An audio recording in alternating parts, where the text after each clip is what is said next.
శ్రోతలకు నా హృదయపూర్వక నమస్కారములు. మన శ్రోతలలో ఒక సోదరి ప్రశ్నను పంపటం జరిగింది. ఆ ప్రశ్న,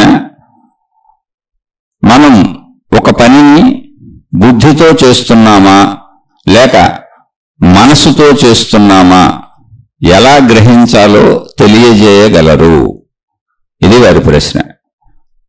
మనం ఒక పనిని చేసేటప్పుడు బుద్ధితో చేస్తున్నామా మనసుతో చేస్తున్నామా ఎలా గ్రహించాలో తెలియజేయగలరు? ఇది ప్రశ్న. ఇక్కడ మనం ఆధ్యాత్మికత లేదా భక్తి, దైవము, మతము, గురువు, దేవుడు ఇలా ఏదైనా ఈ మార్గాలకు సంబంధించిన విషయాలు భావించుకుంటున్నప్పుడు ముందలేదో మన జీవితానికి భిన్నమైనటువంటి విషయము, ఒక ప్రత్యేక విషయమని అసలు భావించుకోబాకండి. ఇప్పుడు మన సహజ జీవితంలో, మన రోజువారీ జీవితంలో నేను ఈ శరీరం అనుకొని, ఇది నా కుటుంబం అనుకొని, నేను ఏదో పని చేసుకొని నేను నా కుటుంబం హాయిగా బ్రతకాలనుకొని ఆ వృత్తి వ్యాపార ఉద్యోగాలు చేసుకుంటూ ధన సంపాదన చేసుకుంటూ మనకు అవసరమైనవన్నీ కొనుక్కొని తెచ్చుకొని రోజువారీ జీవితంలో వండుకొని తిని తాగి ఎలా జీవిస్తున్నామో అలాగే మన జీవితంలో ఆధ్యాత్మికత కూడా అలాంటిదే. అయితే రోజువారీ జీవితంలో ధన సంపాదన అందరూ చేస్తారు. రోజువారీ జీవితంలో ఏదో ఒక పని అందరూ చేస్తారు. రోజువారీ జీవితంలో అందరూ నేను ఈ శరీరం అనుకుంటూ ఈ శరీరానికి అవసరమైనటువంటి అన్నీ సంపాదించుకునే ప్రయత్నం చేసుకుంటారు. ఈ శారీరక అవసరాలు తీర్చుకునే ప్రయత్నం చేసుకుంటారు. తమ కుటుంబాన్ని తాము కాపాడుకుంటూ రక్షించుకుంటూ ఒకరికొకరు సహకరించుకుంటూ సాగే ప్రయత్నం మొత్తం అందరూ చేసుకుంటారు. భూమి మీద ఉన్నటువంటి జంతువులు, జీవులన్నీ అలాగే చేసుకుంటాయి, మనుషులతో సహా. ఇది జీవితం. ఈ జీవితంలో విడివిడిగా ఆధ్యాత్మికం భౌతికమని లేదు.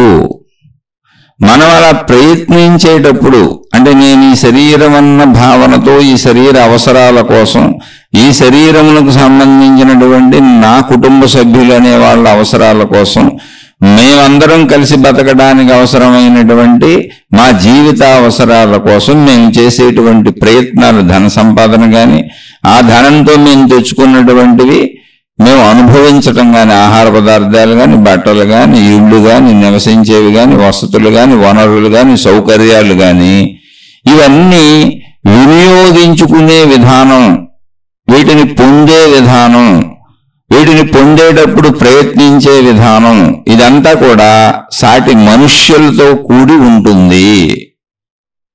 మనుషులంటే ఏంటి? మనలాంటి మనుష్యుల మధ్యనే ఈ ప్రయత్నాలన్నీ మనం చేస్తూ ఉంటాం. భిన్నంగా చేయడానికి కుదరదు. మనం వృత్తి వ్యాపార ఉద్యోగాలన్నీ మనలాంటి మనుషుల దగ్గరే చేయాలి. మనం ఏది కొనుక్కున్నా మనలాంటి మనుషుల దగ్గరే కొనుక్కోవాలి, ఏది అమ్మినా మనలాంటి మనుషుల దగ్గరే అమ్మాలి, ఏది పొందినా మనలాంటి మనుషుల నుంచే పొందాలి, ఏది ఇచ్చినా మనలాంటి మనుషులతోనే ఇవ్వాలి. మొత్తం మానవ సమూహంలో, మానవ జాతిలో, మానవుల మధ్యలో జీవిస్తున్నటువంటి ఒక చిన్న కుటుంబం మంది. కానీ సంబంధ బాంధవ్యాలన్నీ పుట్టిన దగ్గర నుంచి మరణించే వరకు మన కుటుంబ సభ్యులతో సహా మన చుట్టూ ఉన్నటువంటి అనేక మంది మనుషుల మీద మన జీవితాలు ఆధారపడి ఉంటాయి, వాటితో కలిసిమెలిసి ఉంటాయి. అందరికీ ఇంతే. కాబట్టి అలా ఉన్నప్పుడు ఇతర మనుషులకు ఇబ్బంది లేకుండా నువ్వు జీవించాలి అన్న ఆలోచనను మనకు కలిగింపజేసే ప్రయత్నం మహాత్ములు చేశారు.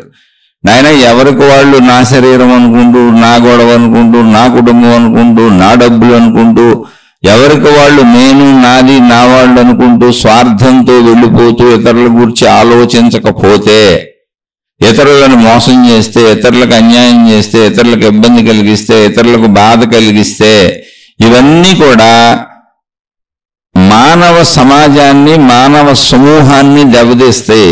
ఆ సమూహంలో నువ్వు ఉండొచ్చు, నేను ఉండొచ్చు, ఎవరైనా ఉండొచ్చు. నువ్వు ఎలా చేస్తే నీకు చేసేవాళ్ళు వేరే వాళ్ళు ఉంటారు. కాబట్టి మొత్తం మానవ సమూహం, అంటే మొత్తంగా మానవ జాతి, మొత్తంగా మనుషులు అనేవాళ్ళు ఎలా జీవించాలి అనేది మనుషులకు జీవించడం తప్పదు కనుక, జీవిస్తున్నారు కనుక, శరీరాలు ఉన్నాయి కనుక, ఇప్పుడు ప్రజెంట్ ఉన్నారు కనుక, కుటుంబాలు ఉన్నాయి కనుక, ప్రయత్నాలు సాగుతున్నాయి కనుక అందరూ ప్రయత్నిస్తూ సాధించుకునే ప్రయత్నం చేసుకుంటూ అవసరాలు తీర్చుకుంటూ తప్పక బతకవలసిందే కనుక అలా బ్రతుకుతున్న వారందరికీ ఎలా బ్రతకాలో ఎలా ప్రయత్నించుకోవాలో చెప్పారు. ఆ విషయాలను ఆధ్యాత్మికం అన్నాం. ఇప్పుడు ఆధ్యాత్మికం ప్రయత్నాలకు వేరైంది కాదు, అవసరాలకు వేరైంది కాదు, అనుభవాలకు వేరైంది కాదు, పొందటానికి వేరైంది కాదు, ఇవ్వటానికి వేరైంది కాదు, తినడానికి వేరైంది కాదు, తాగడానికి వేరైంది కాదు, ఏదైనా అనుభవించడానికి వేరైంది కాదు, ఇతరులకి అనుభవాలు అందించడానికి వేరైంది కాదు. ఇది మొత్తం జీవితంలో ఒక భాగం. నాకు అవసరాలు ఉన్నాయి, నాకు ప్రయత్నాలు ఉన్నాయి, నేను ప్రయత్నించుకోక తప్పదో. ప్రతి మనిషి, భూమి మీద పుట్టిన ప్రతి మనిషి గాలి పీల్చుకోక తప్పదు. పంచభూతాలతో సంబంధం లేకుండా జీవించడం కుదరదు. ఆహార పదార్థాలకు ధన సంపాదన చేసుకోక తప్పదు.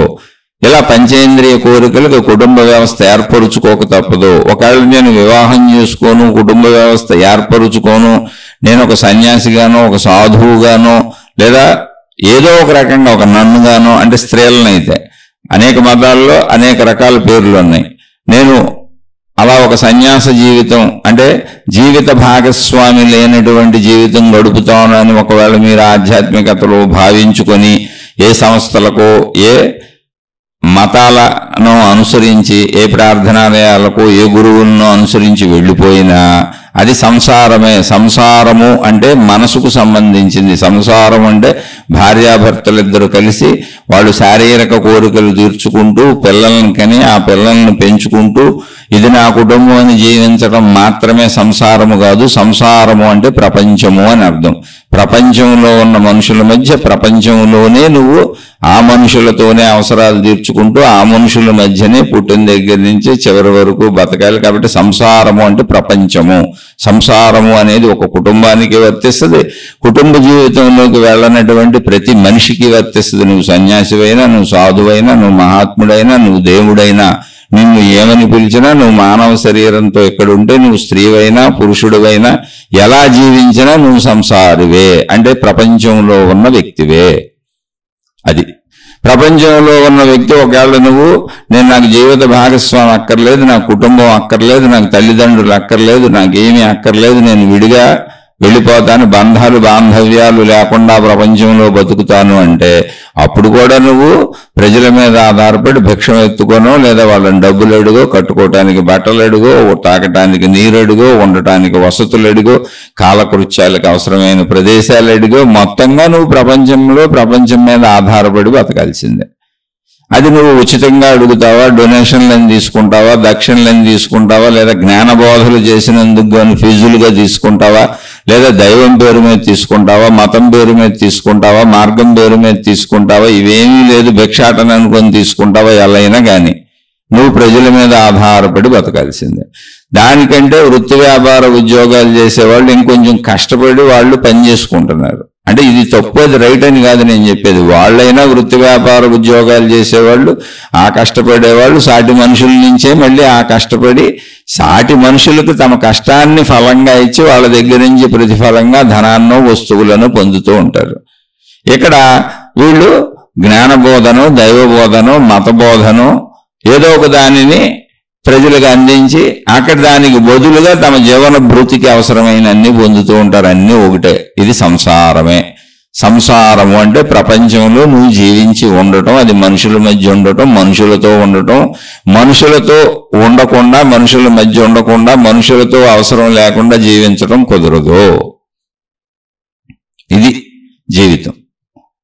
అందుకని జీవితానికి ఆధ్యాత్మికం వేరు అనుకోబాకండి. మీరు పూజించినా పూజించకపోయినా, మీరు దేవుణ్ణి నమ్మినా నమ్మకపోయినా, మీరు మతాన్ని అనుసరించినా అనుసరించకపోయినా, మీకు గురువులు ఉన్నా లేకపోయినా, మీరు ఆధ్యాత్మిక జ్ఞాన గ్రంథాలు చదివినా చదవకపోయినా, పాటించినా పాటించకపోయినా, ఆచార సాంప్రదాయాలు, పద్ధతులు, వ్యవహారాలు పాటించినా పాటించకపోయినా, మీరు ఎలా జీవించినా మీరు ఆధ్యాత్మికతలో ఉన్నట్టే, మీరు భౌతికంలో ఉన్నట్టే.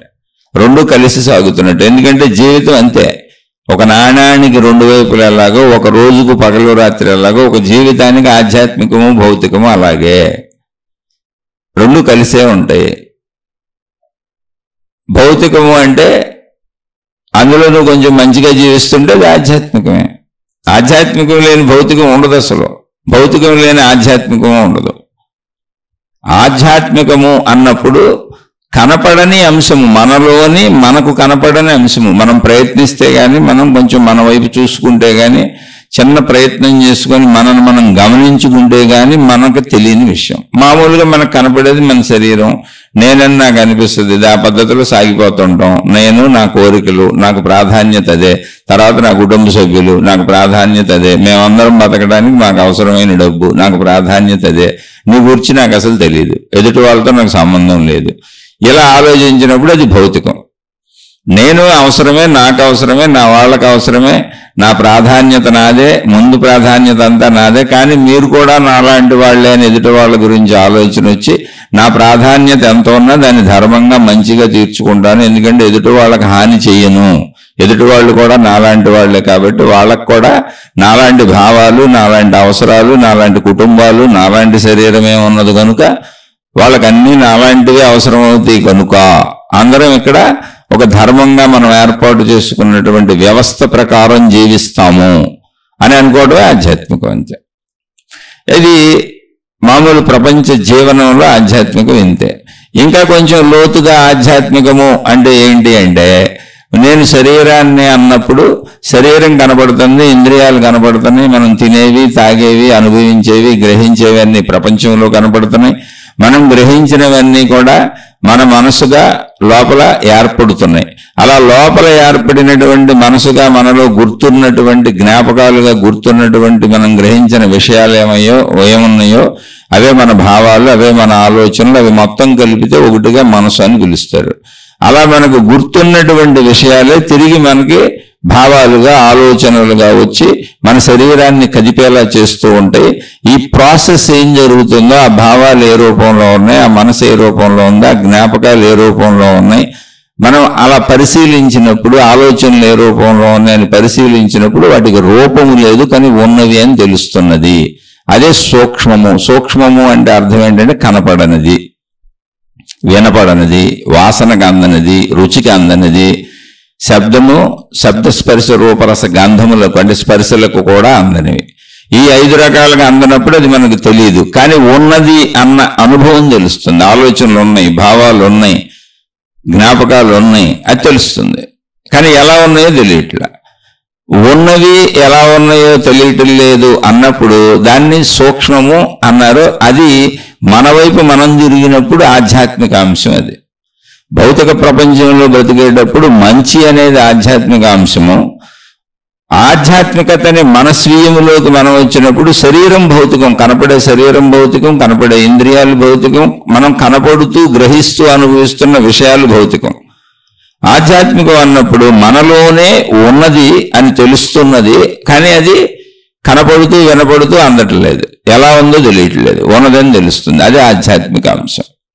అప్పుడు అది ఎలా ఉన్నది అని దాన్ని తెలుసుకునే ప్రయత్నం ఆధ్యాత్మికం. అయితే ముందు మనం శరీరంతో బతకాలి కదా. ఇక్కడ శరీరంతో బతకాలి కాబట్టి ప్రపంచంలో బ్రతికేటప్పుడు ఖచ్చితంగా మంచిగా ప్రాపంచిక ధర్మములను పాటిస్తూ బతకాలి. ధర్మములు అంటే నియమములు.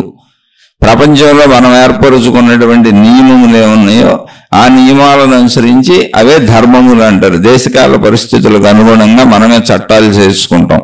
అలా చట్టాలు చేసుకోవడానికి మనం ఏర్పాటు చేసుకున్నవే గవర్నమెంట్లు, ప్రభుత్వాలు. మనం ఎన్నుకున్న ప్రజాప్రతినిధులు చట్టాలు చేస్తారు. అవన్నీ దేశ కాల పరిస్థితుల ప్రకారం పాటిస్తూ జీవించటమే ధర్మయుత జీవితం.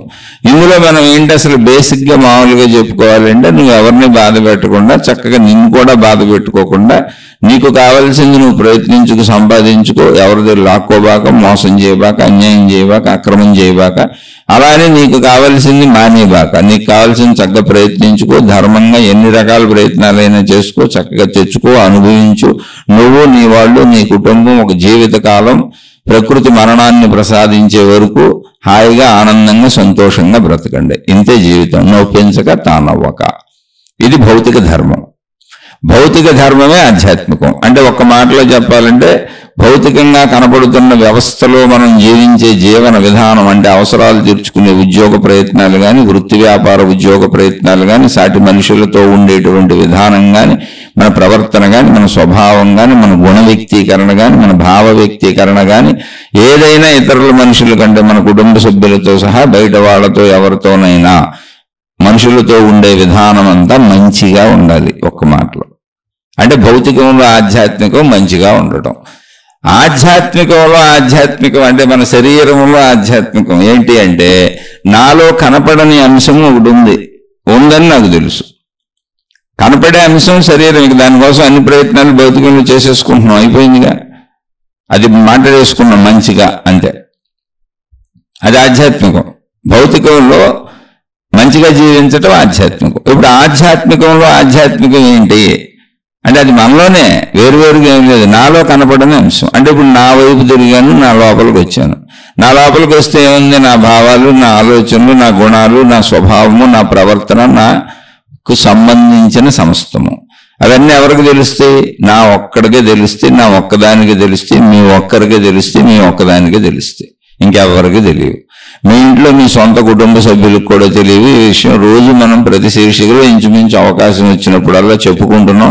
ఎందుకంటే ఇది ఆధ్యాత్మిక చదువు కనుక ఎన్నిసార్లు అయినా చెప్పిందే చెప్పుకుంటూ మనం గ్రహించుకునే ప్రయత్నం చేస్తూ ముందుకు సాగుతూ ఉంటాం. ఇది ఆధ్యాత్మిక చదువు, ఆత్మజ్ఞాన చదువు. నన్ను నేను చదువుకుంటున్నాను అంతే. నన్ను నేను చదువుకోవడమే ఆధ్యాత్మికత. ఇప్పుడు ఆధ్యాత్మికంలో ఆధ్యాత్మికం అంటే నాలో కనపడని అంశం అంతా ఆధ్యాత్మికం. ఇప్పుడు ఆ కనపడని అంశం అసలు కనపడటలేదు, వినపడటలేదు, శబ్దస్పర్శ రూపరస గంధములకు అందట్లేదు. కానీ ఉన్నదని తెలుస్తున్నది, దాంతోనే మొత్తం శరీరం కదులుతుంది, జీవితం కదులుతుంది. కనుక దాని యొక్క సంపూర్ణ వ్యవహారం ఏంటి, దాని స్వరూప స్వభావములు ఏంటి అని దాని గురించి నేను పూర్తిగా తెలుసుకోవడం ఆధ్యాత్మికతలో సంపూర్ణ స్థాయి. అది తెలుసుకుంటే ఆధ్యాత్మికత పూర్ణంగా నేను తెలుసుకున్నట్టు. ఆధ్యాత్మికత కూడా నా జీవితంలో పూర్తయిపోద్ది. మంచిగా అంటే జీవితం మొత్తం బ్రతికినంతకాలం మంచిగా జీవించడం అనేటువంటి ప్రాసెస్తో మరణం వరకు మంచిగా జీవించగలిగితే, శరీరం వదిలే వరకు భౌతికంలో ఆధ్యాత్మికం పూర్తయిపోయింది, భౌతికము పూర్తయిపోయింది, చక్కటి జీవితం జీవించినట్లు లెక్క. అయితే అక్కడికి జీవితం పూర్తయిపోయిందా అంటే మరణంతో శరీర జీవితమే పూర్తయింది, కానీ అక్కడ ఆధ్యాత్మిక జీవితం ఉండిపోయింది. అదే ఆధ్యాత్మిక జీవితం అంటేనే నాలోని సూక్ష్మత, నా భావాలు, నా ఆలోచనలు, వెరసి నా మనసు. అసలు ఈ మనసు ఏంటి, దీని స్వరూప స్వభావములు ఏంటి అని దాన్ని సంపూర్ణంగా తెలుసుకున్నప్పుడు అది అనంత ఆత్మశక్తి అని, ఆ మనసు నాలో ఉన్న ప్రాణశక్తితో ఏర్పడిందని, నాలో ఉన్న ప్రాణశక్తిలో నేను ఈ శరీరంతో చేసినటువంటి, గ్రహించినటువంటి, పుట్టిన దగ్గర నుంచి నేను అనుభవించినటువంటి, గ్రహించినటువంటి, చేసినటువంటి సమస్త విషయములు ప్రాణశక్తిలో ప్రింట్ అయ్యి అవి జ్ఞాపకాలుగా ముద్రింపబడి అలా ఉండిపోయినాయి గనుకనే నాకు గుర్తొస్తున్నాయని, అవే ఆలోచనలుగా భావాలుగా కదులుతున్నాయని, మొత్తం ఆ భావాల ఆలోచనల జ్ఞాపకాల సమూహాన్ని మనసు అని అనుకుంటున్నానని, దానికి మనసు అని ఒక పేరు పెట్టారు మహాత్ములు. అది ముందు తెలుసుకోవాలి. అక్కడ మనసు అనేది ఏమీ లేదు, ఉన్నది ప్రాణశక్తి, అది శక్తే. కానీ ఆ ప్రాణశక్తిలో ఈ జ్ఞాపకాలు, ఈ ముద్రలు పడినటువంటి భాగాన్ని, ఆ ప్రక్రియని, అంటే అక్కడ ఒక కార్యం జరుగుతుంది, ఆ ప్రక్రియకు మనసు అని పేరు పెట్టారు. అది ఎప్పుడు జరుగుతూనే ఉంటుంది మరణించే వరకు. మళ్ళీ అదే తిరిగి భావాలు ఉత్పత్తి చేస్తుంది, అదే తిరిగి జ్ఞాపకాలు ఉత్పత్తి చేస్తుంది, అదే తిరిగి ఆలోచనలు ఉత్పత్తి చేస్తుంది. అవే మనకి కోరికలుగా తిరిగి తిరిగి వస్తూ, అవసరాలుగా గుర్తులు వస్తూ ఉంటే మనం ప్రయత్నిస్తూ ముందుకెళ్తూ ఉంటాం. కనుక మొత్తం మనసుతో వ్యవహారం జరుగుతూ ఉంటుంది. అందుకని దానికి మనసు అని పేరు పెట్టారు. గ్రహింపు మనసు, కదిపే మనసు. శరీరం ద్వారా గ్రహించి తిరిగి శరీరాన్ని కదిపేది మనసు. ఇలా అక్కడ మనసు అన్నది ఒక పేరు మాత్రమే, కానీ అది మన శరీరంలో జరిగేటువంటి ఒక ప్రక్రియ. పేర్లు బయటకు ఏలాడబాకుండా విషయాన్ని అర్థం చేసుకోండి. అయితే విషయాన్ని అర్థం చేసుకోవాలి అని మనం అనుకున్నప్పుడు, ఆ విషయాలను అర్థం చేసుకోవడానికి ఎవరైనా చెప్పినప్పుడు, ఎవరైనా బోధించినప్పుడు, మనం ఎవరికైనా చెప్పాలనుకున్నప్పుడు అది ఎదుట వారికి అర్థం అవ్వాలి కనుక, వారు అర్థం చేసుకోవాలి కనుక ప్రతి విషయానికి కూడా పూర్వీకులైనటువంటి పెద్దలు పేర్లు పెట్టడం జరిగింది. అలాగే ఇప్పుడు మనుషులకు కూడా మనం వ్యావహారికంగా మనకు పేర్లు పెట్టుకుంటున్నాం. వస్తువులకు పేర్లు ఉన్నాయి, భూమి మీద ఉన్న సమస్తానికి పేర్లు ఉన్నాయి. ఆ పేర్ల ద్వారానే మనం గ్రహించగలుగుతాం, ఇతరులకు చెప్పగలుగుతాం, ఎవరైనా గ్రహించగలుగుతారు. కనుక ఇవి పేర్లు గ్రహింపుకు మాత్రమే. మనసు అనేది ఒక పేరు మాత్రమే. పేర్లు పెట్టుకు వేలాడకండి, గ్రహించండి విషయాన్ని. ఇది మనసు విధానం. అది ప్రాణశక్తిలో ఏర్పడుతుంది. మొత్తం ప్రాణశక్తిలో ఏర్పడుతుందా? లేదు. చాలాసార్లు చెప్పాను, ప్రాణశక్తి 100% ఉంటే ఒక 1%లో మాత్రమే మనసు ఏర్పడుతుంది. మిగిలిన ప్రాణశక్తి అంతా అలాగే ఖాళీగా ఉన్నది. అలాగే ఖాళీగా ఉన్న ఆ ప్రాణశక్తినే మనం మన శరీరము నుంచి, మనసు నుంచి, అంటే మనసులోని భావాల నుంచి ఇంకా మూలానికి చేరుకుంటే ప్రాణశక్తిలోకి వస్తాం. ఆ ప్రాణశక్తిని అలా అక్కడికి వచ్చినటువంటి మహాత్ములు, దాన్ని తెలుసుకున్నటువంటి మహాత్ములు, ఆ అనుభవాన్ని పొందినటువంటి మహాత్ములు చెప్పింది ఏంటి అయ్యా అంటే, మనలో ఉన్నటువంటి మనం ప్రాణశక్తిగా భావించుకుంటున్నటువంటిది ఏదున్నదో అదే అనంత ఆత్మశక్తి. విశ్వవ్యాప్తంగా ఉన్న విశ్వశక్తి, అదే సృష్టి శక్తి, అదే ప్రకృతి శక్తి. అది అనేకముగా, అంటే శరీరముల వలె అనేకములుగా లేదు, వృక్షముల వలె అనేకములుగా లేదు. సృష్టిలో మనకు విడివిడిగా కనపడుతున్నటువంటి ఏవైనా మనుషులైనా, వృక్షములైనా, జంతువులైనా, జడ పదార్థములైనా వేరువేరుగా అనిపిస్తున్నటువంటి విధముగా ఆ శక్తి వేరువేరుగా లేదు. అది ఏకముగానే ఉన్న అనంత ఆత్మశక్తి. అదే జీవి లోపల ఉన్నప్పుడు నేను వేరు అన్న భావనలో ఉన్న జీవుడికి చెప్పటం కోసం ప్రాణశక్తి అని పిలువబడింది. అంటే ఇప్పుడు మన మనసు మొత్తం విశ్వశక్తిగా సర్వము వ్యాపించి ఉన్నటువంటి ఆకాశ స్వరూపమైనటువంటి ఆకాశ తత్వముగా పిలువబడుతున్నటువంటి ఆత్మశక్తి ఏదుందో, సృష్టి శక్తి ఏదుందో, విశ్వశక్తి ఏదుందో అదే ప్రాణశక్తిగా మనలో పిలువబడుతుంది. అందులోనే ప్రింట్ అవుతున్నాయి మన జ్ఞాపకాలు. అంటే మన మనసు మన శరీరంలో లేదు, అనంత విశ్వంతో అనుసంధానమై ఉంది. అది ఎలా అనుసంధానమై ఉంది అంటే, ఒక పెయింటర్ పెద్ద క్యాన్వాస్ మీద బ్రష్ తీసుకొని పెయింటింగ్ వేసి బొమ్మలు ఎలా వేస్తూ ఉంటాడో అలా అనంత విశ్వం అనేటువంటి ఆకాశం అనేటువంటి ఆకాశ తత్వము, ఆకాశ స్వరూపము అనేటువంటి శక్తి క్యాన్వాస్ మీద మన ఈ శరీరం అనేటువంటి బ్రష్తో మనకు తోచినటువంటి అనుభవాలు సృష్టి నుంచి గ్రహించి మన ఆలోచనలు, మన అనుభవాలు అనే పెయింటింగ్లు మనం వేసుకున్నది మన జీవితం, మన సృష్టి, మన ఆలోచన. నేను, నాది, నా కుటుంబం అనేది మనం చేసుకుంటున్నటువంటి మన సృష్టి. అంటే ఈ అనంత విశ్వంలో, అనంత ఆత్మశక్తిలో ఉన్న అనంత విశ్వంలో, అంటే ఈ అనంత విశ్వం మొత్తం ఒక పెయింటింగ్లా, ఒక క్యాన్వాస్ మీద పెయింటింగ్లా ఆకాశములో ఉన్నది. ఆకాశం అనే క్యాన్వాస్ మీద, శక్తి క్యాన్వాస్ మీద ఉన్నది. అందులో మన ప్రకారం వేసుకుంటున్న పెయింటింగ్ మన జీవితం. ఇలా ఎవరికి వాళ్ళు వాళ్ళ శరీరాలతో, పంచేంద్రియాల బ్రషులతో అనుభవాలు, అనుభూతులు అనేటువంటి పెయింటింగ్లు వేసుకొని సుఖములు, దుఃఖములు అనే భావములకు గురవుతూ నిజ జీవితముగా ఇదే నిజముగా భావించుకుంటూ వెళుతున్నాం.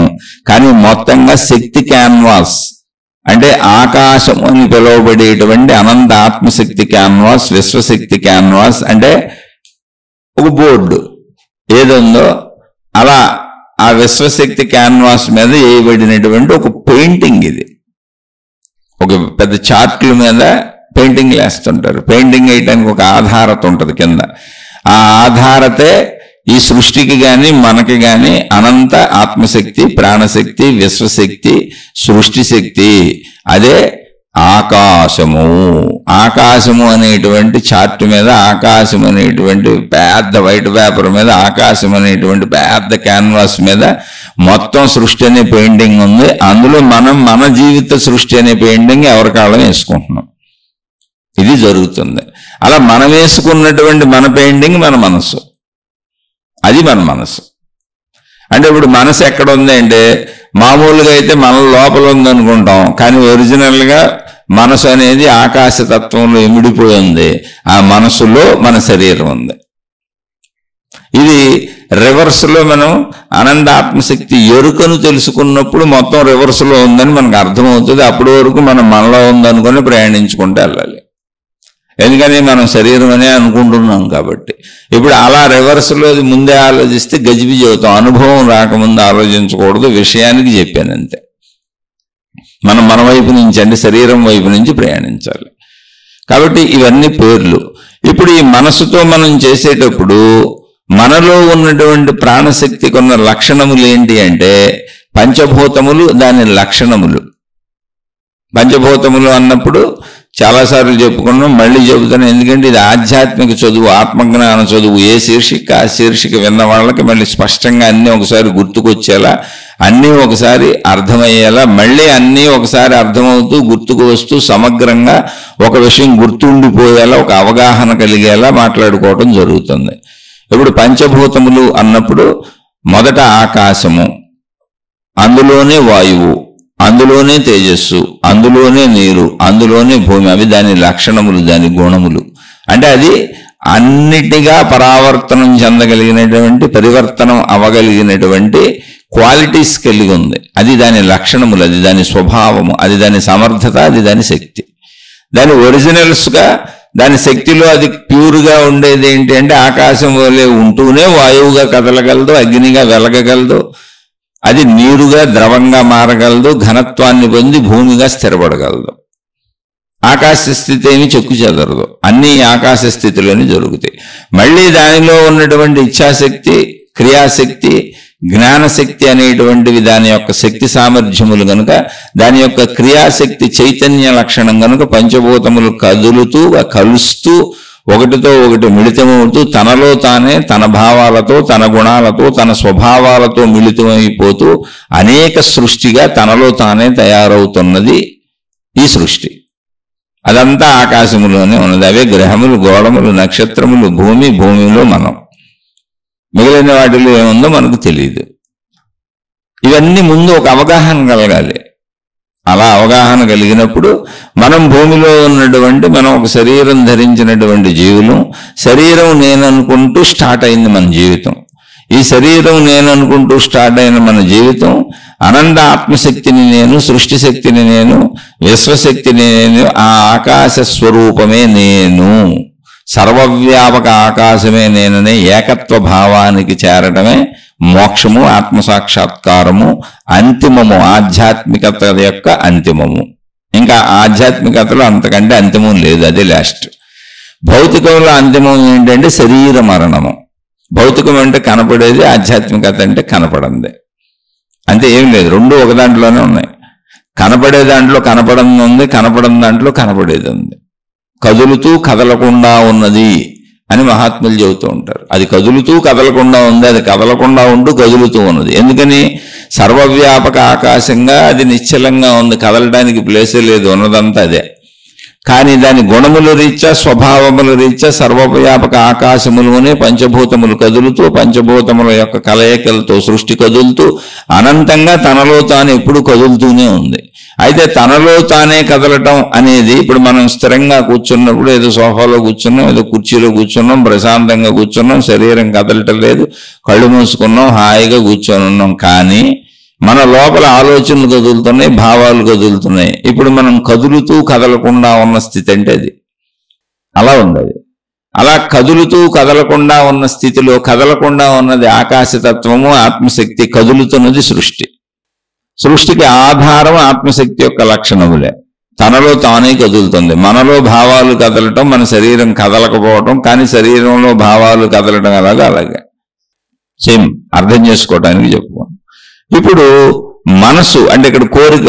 ఇప్పుడు మన సోదరి అడిగినటువంటి ప్రశ్న ఏంటంటే, మనం ఏదైనా పని చేస్తున్నప్పుడు ఆ పనిని బుద్ధితో చేస్తున్నామా, మనసుతో చేస్తున్నామా అని.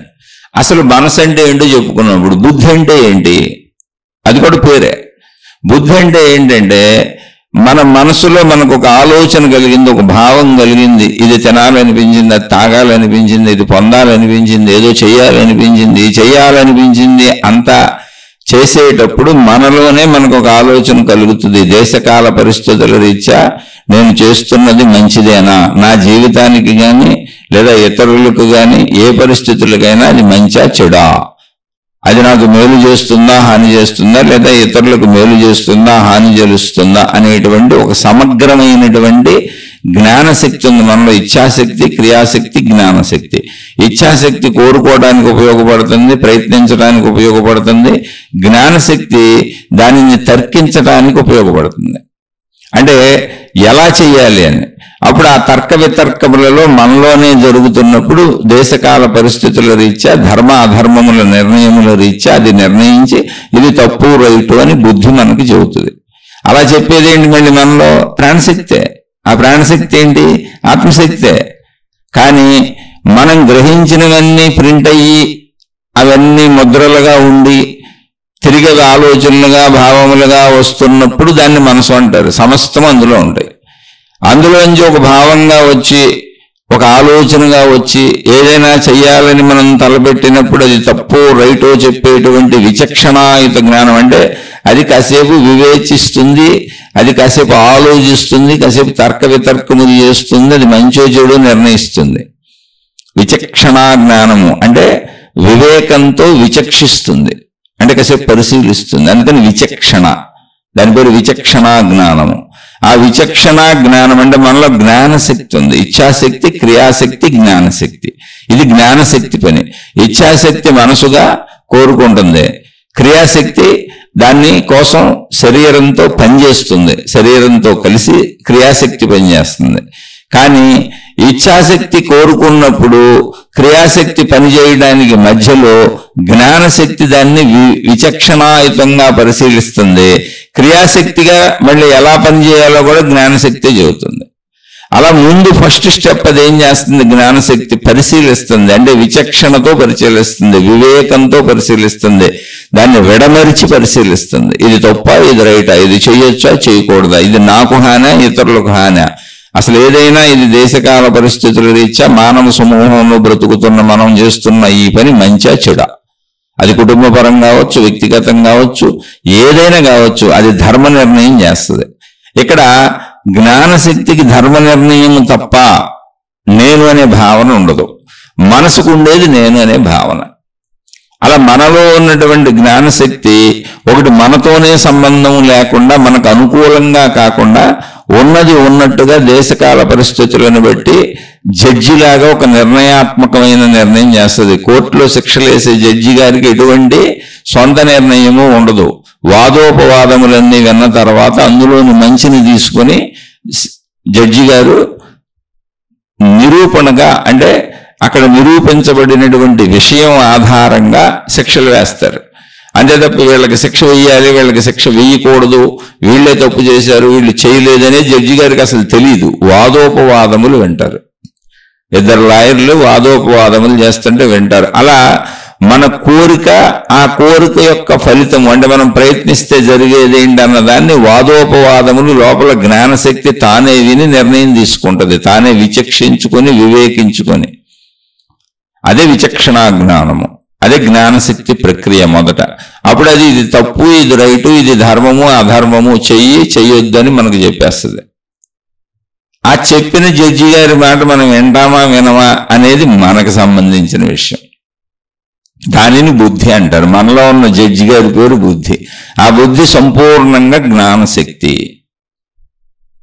అది జ్ఞానశక్తి. బుద్ధి అనేది దానికి పెట్టబడిన పేరు. అయితే ఈ బుద్ధి ప్రాణశక్తిలోనే ఉంది, ఈ మనసు ప్రాణశక్తిలోనే ఉంది, మన శరీరము ప్రాణశక్తిలోనే ఉంది, ప్రాణశక్తితోనే కదులుతుంది. ప్రాణశక్తికి భిన్నంగా ఇక్కడేం లేదు. ఈ ప్రాణశక్తి ఏంటంటే అది అనంత ఆత్మశక్తి, అది మనకు తర్వాత తెలుస్తుంది. ముందు ప్రస్తుతానికి మనలో ఉన్న ప్రాణశక్తి అనుకుందాం, ఎందుకని మనం శరీరం వైపు నుంచి వెళ్తున్నాం కనుక. ఇప్పుడు మనం ఏదైనా పని చేస్తున్నప్పుడు బుద్ధితో చేస్తున్నామా, మనసుతో చేస్తున్నామా అనేటువంటి తర్క వితర్క చర్చ ఎప్పుడు వస్తుంది? దీనికి సమాధానం ఎప్పుడు వస్తుంది అంటే, నువ్వు చేసేది ఏదైనా ముందు మనసుతోనే చేస్తావు. మనసు సంకల్పించాలి. ఎవరికైనా సరే మొట్టమొదట భావం పుట్టాలి, ఆలోచన పుట్టాలి, ఇలా చెయ్యాలి, ఇది చెయ్యాలి, ఇది తినాలి, ఇది తాగాలి, ఇలా ఉండాలి అనేటువంటి ఒక భావన, ఒక ఆలోచన పుట్టాలి. దానికి బేసు మన మనసే. మన మనసులో మనకు తెలిసినవి మాత్రమే ఆలోచనలుగా వస్తాయి, భావాలుగా వస్తాయి, కోరికలుగా వస్తాయి, ఇష్టాలుగా వస్తాయి, అయిష్టాలుగా వస్తాయి, కావాలని వస్తాయి, వద్దని వస్తాయి, ప్రయత్నిద్దామని వస్తాయి, తప్పించుకుందామని వస్తాయి. ఏదైనా ఆలోచనలే. అంటే ముందు మనసులో మొదలవుతాయి. మనసులో మొదలైనటువంటిది ఏదైనా ఎవరికైనా మనసులోనే మొదలవ్వాల్సిందే. మనసులో మొదలైన దాన్ని బుద్ధి వివేకించి, విచక్షించి, విచక్షణా జ్ఞానం కింద పరిశీలించి, పరిశోధించి, ఆయా కాల పరిస్థితులకి, ఆయా ప్రదేశములకి, ఆయా మనుషుల మధ్య అది కరెక్టా కాదా, తప్ప చెప్పుద్ది. అక్కడ బుద్ధి మన ప్రాణశక్తే, కానీ శరీరానికి అనుకూలంగా చెప్పదు, ధర్మానికి అనుకూలంగా చెప్పుద్ది. శరీరానికి అనుకూలంగా మనసు చెబుతూ ఉంటుంది. మనసు శరీరానికి అనుకూలమైంది, బుద్ధి ధర్మానికి అనుకూలమైంది. రెండు మనలో ఉన్న ప్రాణశక్తే. అయితే మనసు శరీరానికి అనుకూలమైంది ఎందుకైంది అంటే, శరీరము ద్వారా ప్రపంచం నుంచి గ్రహించినటువంటి అనుభవాలే మనసుగా ఉన్నాయి కనుక. అది శరీర సంబంధితమైనటువంటి వాటినే పోగు చేసుకుంది కనుక అది ఎప్పుడూ శరీర సంబంధితంగానే మాట్లాడుతూ ఉంటుంది మనసు, దానికి వేరేది తెలియవు. కానీ మనలో ఉన్న బుద్ధి విచక్షణ జ్ఞానము శరీర సంబంధిత విషయాలను గమనిస్తూ, ప్రపంచాన్ని గమనిస్తూ, మొత్తాన్ని గమనిస్తుంది. అన్నింటినీ గమనిస్తున్న జడ్జి అది జ్ఞానశక్తి. అది మనలో అది టాప్లో కూర్చొని ఉంది. అది ఇంద్రియాల చర్యల్ని గమనిస్తుంది, మన కదలికలను గమనిస్తుంది, మన మనసు ఏర్పడటాన్ని గమనిస్తుంది, ప్రపంచాన్ని గమనిస్తుంది, ప్రాపంచిక ధర్మాలను విషయాలను గమనిస్తుంది, మనని ప్రపంచాన్ని మొత్తంగా సమస్తాన్ని గమనిస్తుంది. అది జ్ఞానశక్తి నిశ్చలంగా జడ్జి గారిలో కూర్చుంది. అందువలనది ఓన్లీ శరీరానికి సంబంధించిందే కాదు కనుక మొత్తం విశ్వానికి సంబంధించి ప్రపంచ కదలికలన్నీ మొత్తాన్ని మనం ఎడుదిరిగితే అన్నీ గమనిస్తుంది. అది మన చుట్టూ ఉన్న మనుషుల్ని గమనిస్తుంది, మన చుట్టూ ఉన్న ప్రపంచాన్ని గమనిస్తుంది, మనం చేస్తూనే గమనిస్తుంది, మన గుణాలు స్వభావాలు గమనిస్తుంది. మొత్తం మనకు కావలసినటువంటి మనం చేసేటువంటి ఆ క్రియా స్వరూపం మొత్తాన్ని గమనిస్తుంది కనుక ఆ భావోత్పత్తి జరిగినప్పుడు అది శరీరంతో సంబంధం లేకుండా అది జ్ఞానశక్తిగా తన నిర్ణయాన్ని చెప్పుద్ది. మనసు శరీరంతోనే ఎందుకు మాట్లాడుతుంది అంటే అది కేవలం శరీరంతోనే తయారైంది. ఇది శరీరంతో తయారైన వాటిని గమనిస్తుంది, బయట వాటిని గమనిస్తుంది, చుట్టూ ఉన్న అందరినీ గ్రహిస్తుంది, మొత్తాన్ని గ్రహిస్తుంది. ఇది ధర్మ నిర్ణయం చేస్తుంది. అలానే ఇది వేరుగా ఉందంటే మనసు ఎక్కడ ఉందో బుద్ధి కూడా అక్కడే ఉంది. అది రెండు ప్రాణశక్తే, కానీ దాని అంశ అది. మనసు అనేది ఇచ్ఛాశక్తికి సంబంధించింది. అది క్రియాశక్తి ద్వారా శరీరాన్ని కదుపుతుంది. అంటే ఇచ్ఛాశక్తి క్రియాశక్తులు కలిసినప్పుడు మనసు ఏర్పడతా ఉంటుంది. కానీ జ్ఞానశక్తి సపరేట్గా ఇచ్ఛాశక్తి క్రియాశక్తులకు సహకరిస్తూ సపరేట్గా కూడా ఉంటుంది. అది జ్ఞానశక్తి వాటికి సహకరిస్తూ ఉంటుంది. ఎలా ప్రయత్నించాలి ఏంటనే జ్ఞానాన్ని అందిస్తూ ఉంటుంది. మళ్ళీ మొత్తంగా సంపూర్ణ జ్ఞానాన్ని కలిగి ఉంటుంది. అది జ్ఞానశక్తి. అందువలన అది ఒక పూర్ణత్వం కనుక, జ్ఞానం అనేది పూర్ణత్వం కనుక, పూర్ణ స్థాయిలో అనుభవం ఉంది కనుక అది జడ్జి గారిలాగా స్టేట్మెంట్ ఇచ్చి మనకు అనుకూలంగానో మనకు వ్యతిరేకంగానో చెప్పదు, ఉన్నది ఉన్నట్టు చెప్పుద్ది. ఇది ప్రతి మనిషిలోనూ ఉంటుంది. చిన్నపిల్లల దగ్గర నుంచి అందరికీ ఉంటుంది, ప్రతి మనిషిలోనూ ఉంటుంది. అది ధర్మ నిర్ణయం చెప్పుద్ది. అది బుద్ధి. బుద్ధి అంటే ఏంటో తెలుసుకోండి. అది జ్ఞానశక్తి. అప్పుడు అది అనుకూలంగా చెప్పదు, ధర్మంగా చెప్పుద్ది. అయితే మనసు అనుకూలంగా చెప్పుద్ది. ఎందుకని? శరీరంతో మాత్రమే పరిమితంగా ఉన్నటువంటిది అది. శరీరాన్ని తన ఇచ్ఛాశక్తిని క్రియాశక్తితో కలిపి ఏర్పడింది మనసు కనుక అది ఎప్పుడూ శరీరానికి అనుకూలంగా మాత్రమే తెలుసు, దానికి అంతకంటే తెలియదు. అందుకని అది మనం శరీరాన్ని కదిపినాడు, ఇది తినేద్దాం, ఇది తాగేద్దాం, ఇది చేసేద్దాం, ఇది పొడిచేద్దాం, ఇది లాగేద్దాం, మోసాలైనా అన్యాయాలైనా అక్రమాలైన దుర్మార్గాలైన తప్పులైనా రైట్లైనా మనకేం ప్రాబ్లం లేదని చెప్పుద్ది. జ్ఞానశక్తి అంటే ఎవరైనా ఏదైనా ముందు మనసులోంచే కదలాలి. భావం పుట్టకుండా మనం ఏం చేయలేము అసలు. అందుకని నేను మనసుతో చేస్తున్నానా బుద్ధితో చేస్తున్నానా అన్నప్పుడు ఎవరైనా ముందు మనసుతోనే చేస్తారు, తర్వాత బుద్ధి చెప్తుంది. మనసుతో చేయాలనే భావం కలగగానే బుద్ధి అది తప్ప రైటా విచక్షణ చేసి చెప్పుద్ది. అయితే బుద్ధి చెప్పిన మాటని మనం అంగీకరిస్తామా అంగీకరించమా, ఇది పాయింట్ ఇక్కడ. 100కి 99 మంది అంటే 1,00,000కే ఒక 10 మంది తప్ప ఎవరు అంగీకరించరు. ఎందుకనంటే శరీర భావంలో ఉన్న వాళ్ళు అంగీకరించడం కష్టం. ఎందుకని? శరీర భావంలో ఉన్నప్పుడు శరీరంతో కావలసినవే కోరుకుంటాం కనుక, శరీరమే ప్రధానంగా అనుకుంటున్నాం కనుక, శరీరం నేనని అనుకుంటున్నాం కనుక, ఆ శరీరం నేను అనుకుంటూ మనం ఏర్పరుచుకుంది మన మనసు కనుక, మనం మనసుకు అనుకూలంగా శరీరానికి అనుకూలంగా సహజంగా వెళ్ళిపోతాం. అది తప్పు కాదు, రైట్ కాదు, అది ఒక సహజత్వం. మరి బుద్ధి మాట ఎవరింటారు అంటే బుద్ధి బలాన్ని పెంచుకున్న వాళ్ళు. అంటే జ్ఞానయుక్తమైనటువంటి మాటలు విని శరీరం ఎలా పనిచేస్తుందని మన పనితీరు తెలుసుకొని, శరీర పనితీరు తెలుసుకొని, మనసు ఎలా ఏర్పడిందో దాని పనితీరు తెలుసుకొని, జ్ఞానయుతమైనటువంటి మాటలు విన్నటువంటి వాళ్ళు నీలో జ్ఞానశక్తి ఉంది, ఇలా అందరూ నీలాంటి వాళ్లే, ప్రపంచ ప్రజలందరూ ఇలాగే ఉంటారు, మనం కొన్ని ధర్మాలు ఏర్పరచుకున్నాం, పద్ధతులు ఏర్పరచుకున్నాం, పైగా మనం జంతువులం కాదు, వివేకవంతులైనటువంటి మానవులం, అందరూ మనలాంటి మానవులే, మన కుటుంబం ఎలాగో అందరి కుటుంబాలు ఎవరికి వాళ్ళకంతే, ఎవరి వాళ్ళు వాళ్ళ కోసం కష్టపడుతూ ఉంటారు కనుక మనం ఇతరులను ఇబ్బంది పెట్టకూడదు అనేది జ్ఞానశక్తికి సంబంధించినటువంటి పూర్ణాంశ. అది మొత్తంగా తీసుకుంటుంది. అలా జ్ఞాన బలాన్ని ఎవరు చేకూర్చుకుంటారో, అంటే మనం ఇప్పుడు ఇటువంటి మాటలు వింటున్నప్పుడు మీరు ఎక్కడైనా సరే ఆధ్యాత్మిక సంబంధిత, అంటే ఇప్పుడు మనం మాట్లాడుకునే మాటల్లో శారీరక పరమైనటువంటి అనుభవాలు, అనుభూతులు, కోరికలు, ఇష్టాలు ఏమీ లేవు. చూసుకోండి మీరు కావాలంటే. శరీరం పొందేది ఏమి లేవు, జస్ట్ చెవి వింటుంది అంతే. అలాగే నేను నోటితో చెబుతున్నాను అంతే. భావంగా డైరెక్ట్ మీ లోపలికి వెళ్ళిపోతుంది. అది ఎక్కడికి వెళ్తుంది? జ్ఞానంలోకి వెళ్ళిపోద్ది. జ్ఞానయుతమైనవన్నీ, అంటే శరీర అనుభవాలుగా కానివన్నీ పంచేంద్రియ అనుభవాలుగా, పంచేంద్రియ అనుభూతులుగా కోరుకోనివన్నీ జ్ఞాన రూపంలో అన్ని జ్ఞానశక్తిగా వెళ్ళి బుద్ధికి బలాన్ని చేకూరుస్తూ ఉంటాయి. అలా బుద్ధికి బలం పెరిగినప్పుడు బుద్ధి మనసును ఆపగలుగుతూ ఉంటుంది. లేకపోయినా, ఆపలేకపోయినా, ఆపగలిగినా అది చెప్పేది ఒకటే, తప్పు రైటు, చేయొచ్చు చేయకూడదు అంతే. దాని నిర్ణయం అంతే. జడ్జిగా 2 స్టేట్మెంట్లే ఉంటాయి. లాయర్లాగా వాదోపవాదాలు గంటలు జరగవు.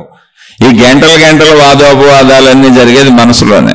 చేసేద్దాం, ఎలా అయినా చేసేద్దాం, తప్పు ఏం లేదు, మన బుద్ధి చెప్పినా పర్వాలేదు, మనం బతకొద్దు. ఎందుకనంటే అది కూడా తప్పు కాదు. అది కూడా దేనికి తప్పు కాదు? మనసుకు తప్పు కాదు. ఎందుకు కాదంటే మనసు శరీర సంబంధిత విషయం మాత్రమే. శరీరము నేను అనుకునే ప్రతి వాళ్ళు మనసుతోనే కదులుతారు.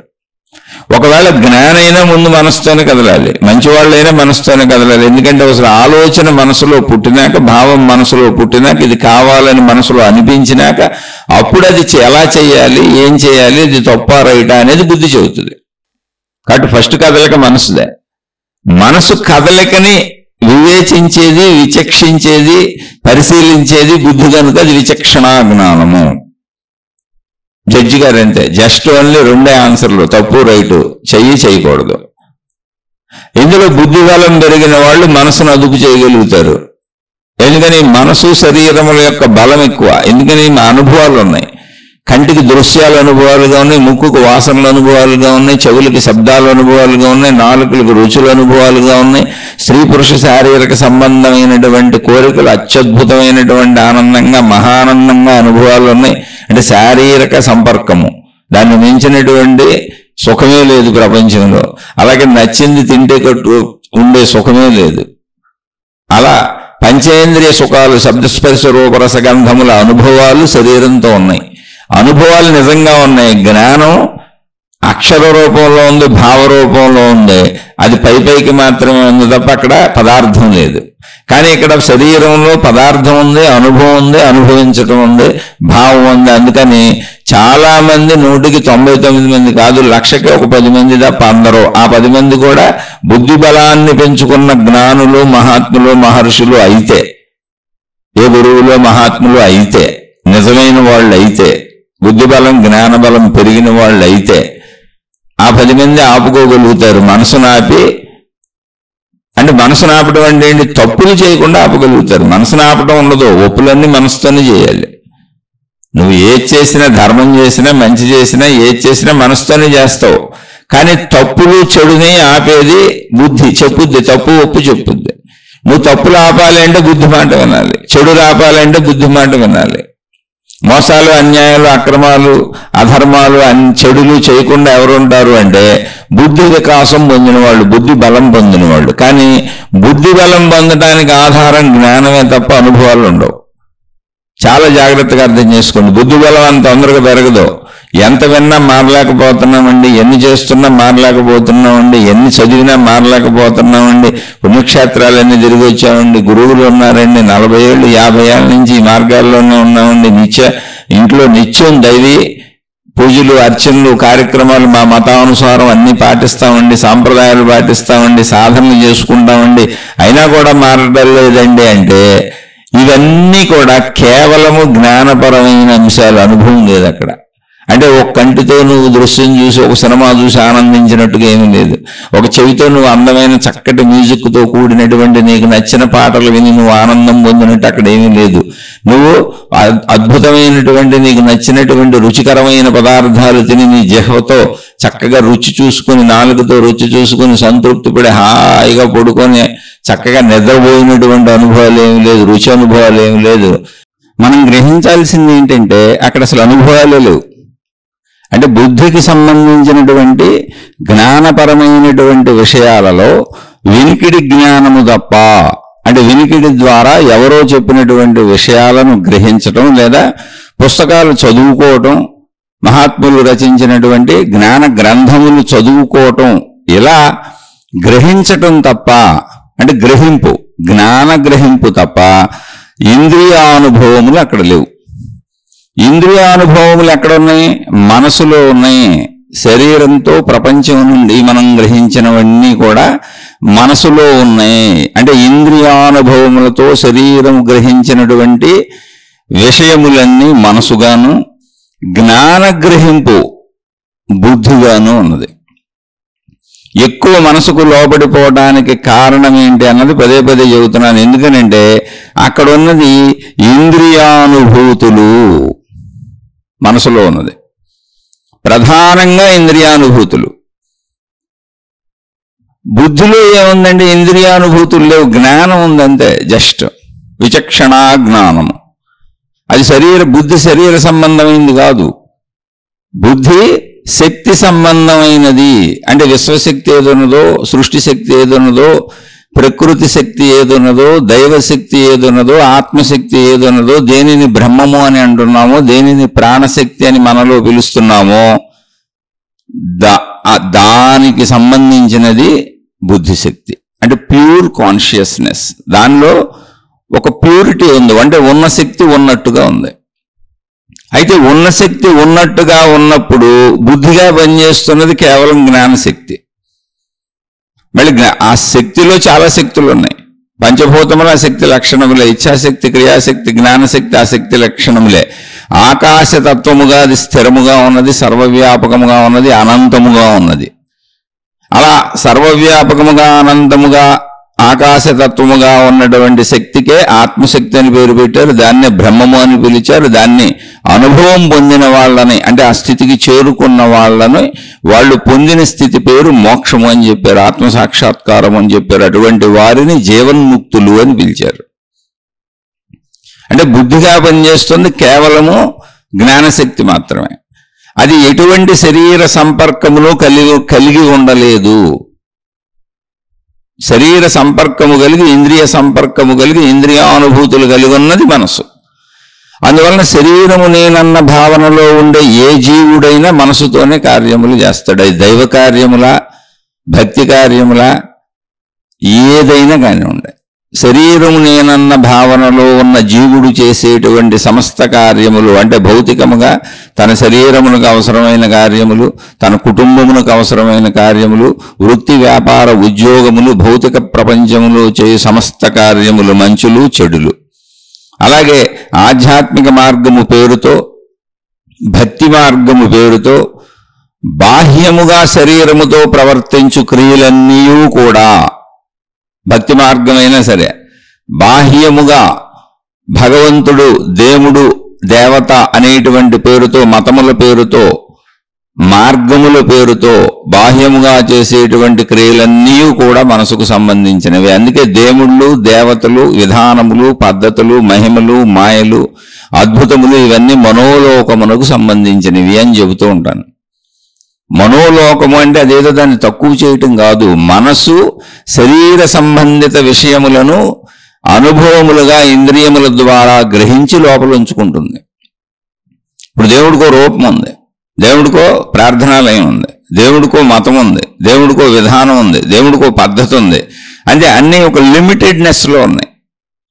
లిమిటెడ్నెస్ అంటే నా మతం ఇది, అంటే నీకు భిన్నమైన మతాలు అనేకం ఉన్నాయి.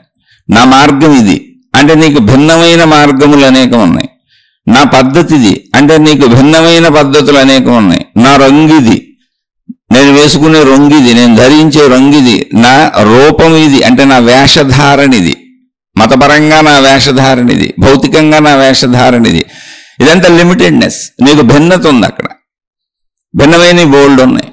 అలా భిన్నమైనవి ఉన్నప్పుడు ఆ భిన్నతను గ్రహించేది, పరిమితిని గ్రహించేది, పరిమితిలో ఉండేది, పరిమితంగా అర్థం చేసుకునేది కేవలం ఇంద్రియముల ద్వారా గ్రహించబడినటువంటి విషయములే. అవన్నీ మనసుగా అవుతూ ఉంటాయి. అది మనసు అంటే పరిమితత్వము.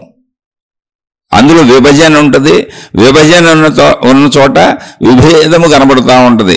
విభేదం అంటే నేను వేరు అవి వేరు, నేను వేరు వారు వేరు, నా మతం వేరు వారి మతం వేరు, నా దేవుడు వేరు వారి దేవుడు వేరు, నా పద్ధతులు వేరు వారి పద్ధతులు వేరు, నా కుటుంబం వేరు వారి కుటుంబం వేరు, నా ధనం వేరు వారి ధనం వేరు, నా జీవిత భాగస్వామి వేరు వారి జీవిత భాగస్వామి వేరు, అలాగే నా గురువు వేరు వాళ్ళ గురువు వేరు, నా విధానం వేరు వాళ్ళ పద్ధతి వేరు, నా ఆచార వ్యవహారములు కట్టుబొట్టు తీరుతెన్నులు వేరు వాళ్ళవి వేరు.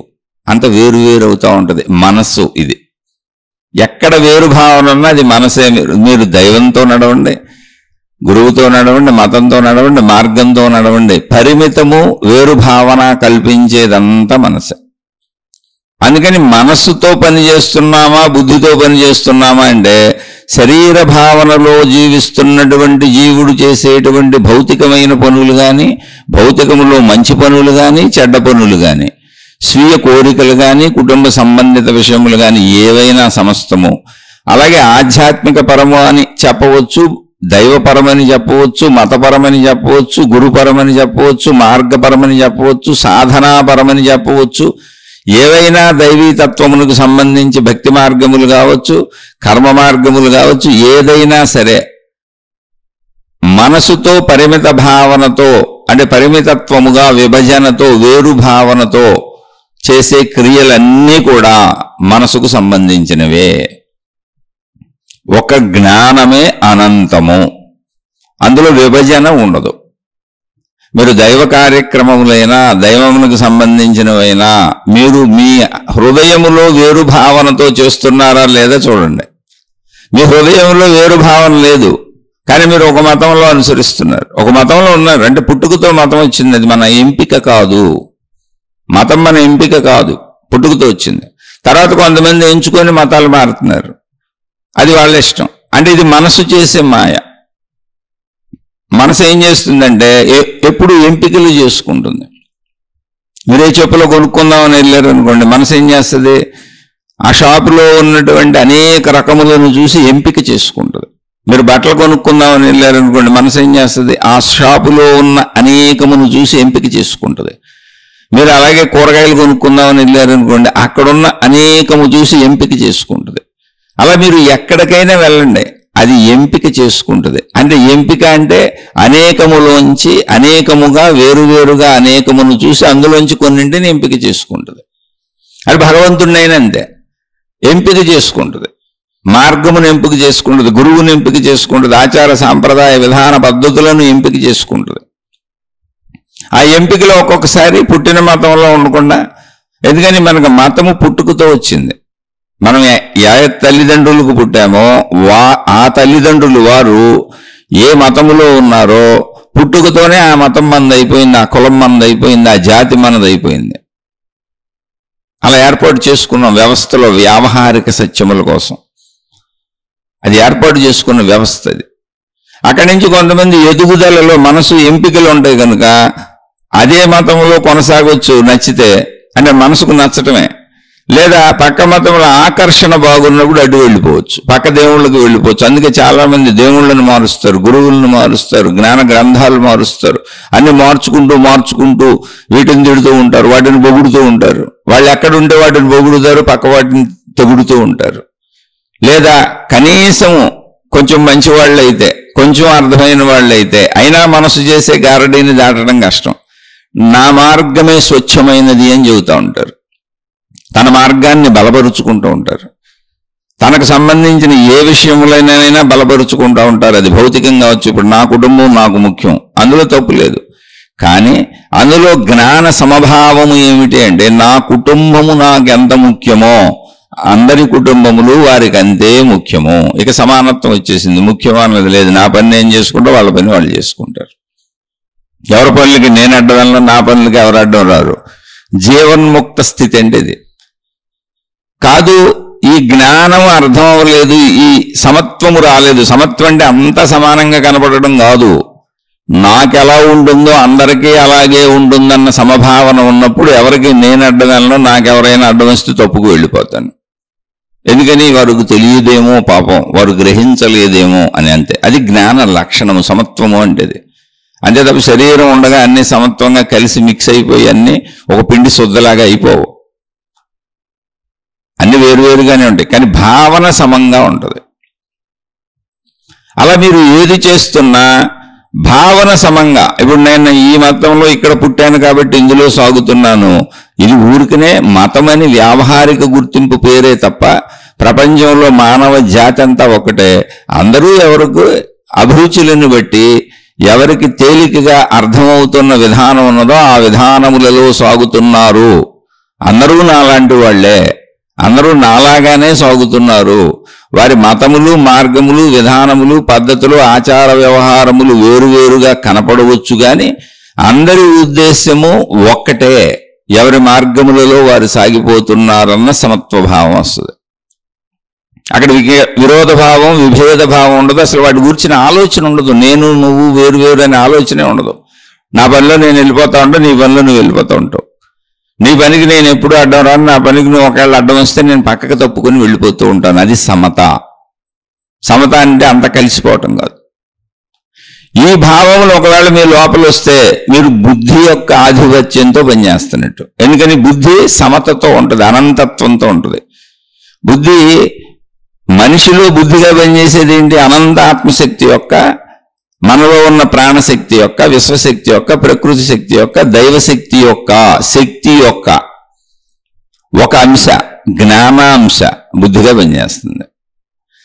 దాని యొక్క ఇచ్ఛాంశ, క్రియాంశ అంటే ఇచ్ఛాశక్తి, క్రియాశక్తి శరీర కలయికలతో ప్రపంచంలో జరుగుతున్నాయి. ఇచ్ఛ అంటే కోరిక, అనిపించటం, కలగటం, స్ఫురించటం, అలా కావాలని అనిపిస్తూ ఉంటుంది.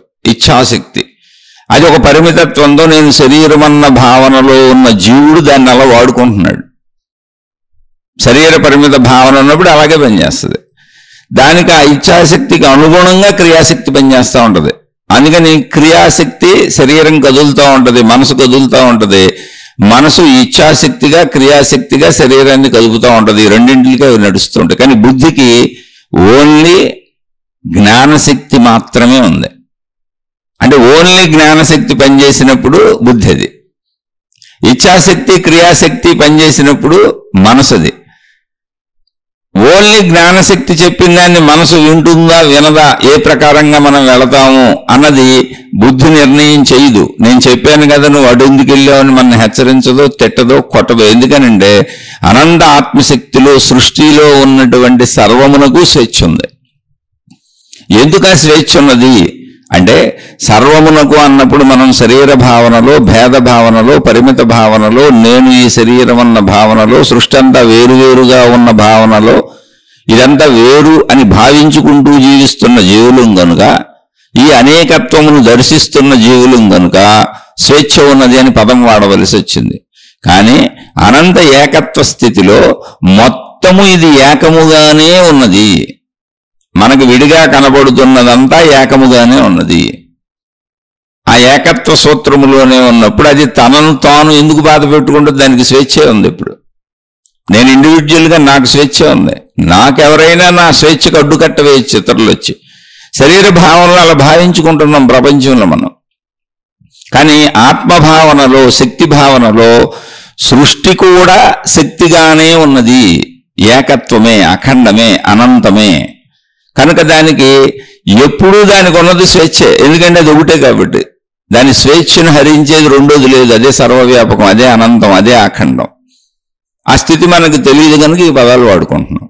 అందుకని బుద్ధి ఎప్పుడూ కూడా ఎవరి స్వేచ్ఛను, అంటే మనసు యొక్క స్వేచ్ఛను, వేరు భావనలతో మనసు తయారు చేసుకున్నటువంటి అనేకత్వమును, భిన్నత్వమును, దాని ఇచ్ఛను, దాని క్రియలను చెప్పి ఊరుకుంటుంది తప్ప బుద్ధి వాటిని అడ్డగించదు. అది చెప్పి ఊరుకుంటుంది. అక్కడ మనసు నుంచి ప్రారంభం వచ్చింది. ఎందుకని మనసు, శరీరము, ప్రపంచముల కలయిక. మనసు అంటే ఏంటి? శరీరము, పంచేంద్రియ అనుభూతులు, ప్రపంచంలో బాహ్యములో ఉన్నటువంటి అనేకత్వము, పదార్థములు, విషయములు, మనుషులు, సంపదలు, సృష్టి మొత్తం. ఆ అనేకత్వ కలయికతో పంచేంద్రియముల ద్వారా నేను గ్రహించినటువంటి అనేకత్వ భావనలు, పరిమిత భావనలు, పరిమిత సుఖములు, పరిమిత దుఃఖములు, ఈ భావనలన్నీ మనసు. అంటే మనసు ఎప్పుడు పరిమితమే, శరీర సంబంధితమైనది, ప్రపంచ సంబంధితమైనది. కాబట్టి ప్రపంచంలో తిరిగేటప్పుడు చేసే పనులన్నీ మనసుతోనే జరుగుతాయి. అయితే మళ్ళీ ఇక్కడ క్లారిఫికేషను, ఎవరైనా సరే జీవన్ముక్తుడైనా సరే శరీరంతో ఉంటే ప్రపంచంలో ఉన్నప్పుడు మనకు పరిమితంగానే కనపడతాడు. ఆయన తినేటప్పుడు పరిమితంగానే తింటాడు, కట్టుకునేటప్పుడు పరిమితంగానే కట్టుకుంటాడు. ఆయన జీవన విధానం అంతా పరిమితంగానే వ్యవహరించాలి. కానీ అంతరంగంలో, అంతర్భావంలో ఆయన అనంతముగా, అఖండముగా ఏకత్వ భావనలో ఉన్నాడు. ఈ పరిమితత్వము అనేది ఆ ఏకత్వములో మిళితమైపోయి ఉన్నటువంటి అంశము అనేటువంటి ఏకత్వ భావన. ఏకత్వ భావన అంటే ఏంటి? ఏమీ లేదు, అందరూ నాలాగే, అన్నీ నాలాగే అన్నప్పుడు ఇంకా ఆలోచించాల్సిన అవసరమే లేదు. నాకు అవసరం ఏంటో నేను ఈ శరీరక అవసరాలు చేసుకుంటూ పోతున్నా, ఎవరి అవసరాలు వాళ్ళు చేసుకుంటూ పోతున్నారు. ఇక తప్పులు, రైట్లు, ఒప్పులు, అంచనాలు వేయటాలు, అసలు ఇన్ని ఆలోచనలు ఆగిపోతాయి. సమత్వ భావనలో అన్ని వేరువేరుగా కనపడతాయి, కానీ సమత్వ భావనలో ఆలోచనలు ఆగిపోతాయి. సమత్వము అంటే భేదత్వము లేకపోవటం, ఇంకా అక్కడ తప్పులు పట్టికలించుకోవటం ఉండదు. వాళ్ళు జీవన్ముక్తులు. అలా అన్ని చోట్ల సమత్వ భావం వస్తుంది. సమత్వ భావం మాత్రమే వస్తుంది భావరూపంలో. అయితే భావాలేగా మనకు మూలాధారం. సమత్వ భావంలో ఎప్పుడైతే స్థిరపడతామో భిన్నత్వ భావం, భేదత్వ భావం, అభేదత్వ భావం దర్శనమవుతున్నా కూడా దాని యొక్క ఆలోచన బ్రెయిన్ తీసుకోదు. అంటే ఇది ఎలా ఉంటుందంటే, ఇప్పుడు మనం మామూలుగానే ఒక మెయిన్ రోడ్లో, బజార్లో, ఒక షాపులో ఏదో కొనుక్కోవడానికి వెళ్ళినాం. మెయిన్ రోడ్లో వేల వాహనాలు తిరుగుతున్నాయి, అసలు ఖాళీ లేదు. షాపులన్నీ కిటకిటలాడిపోతున్నాయి జనాలతో, ఎక్కడ ఖాళీ లేదు.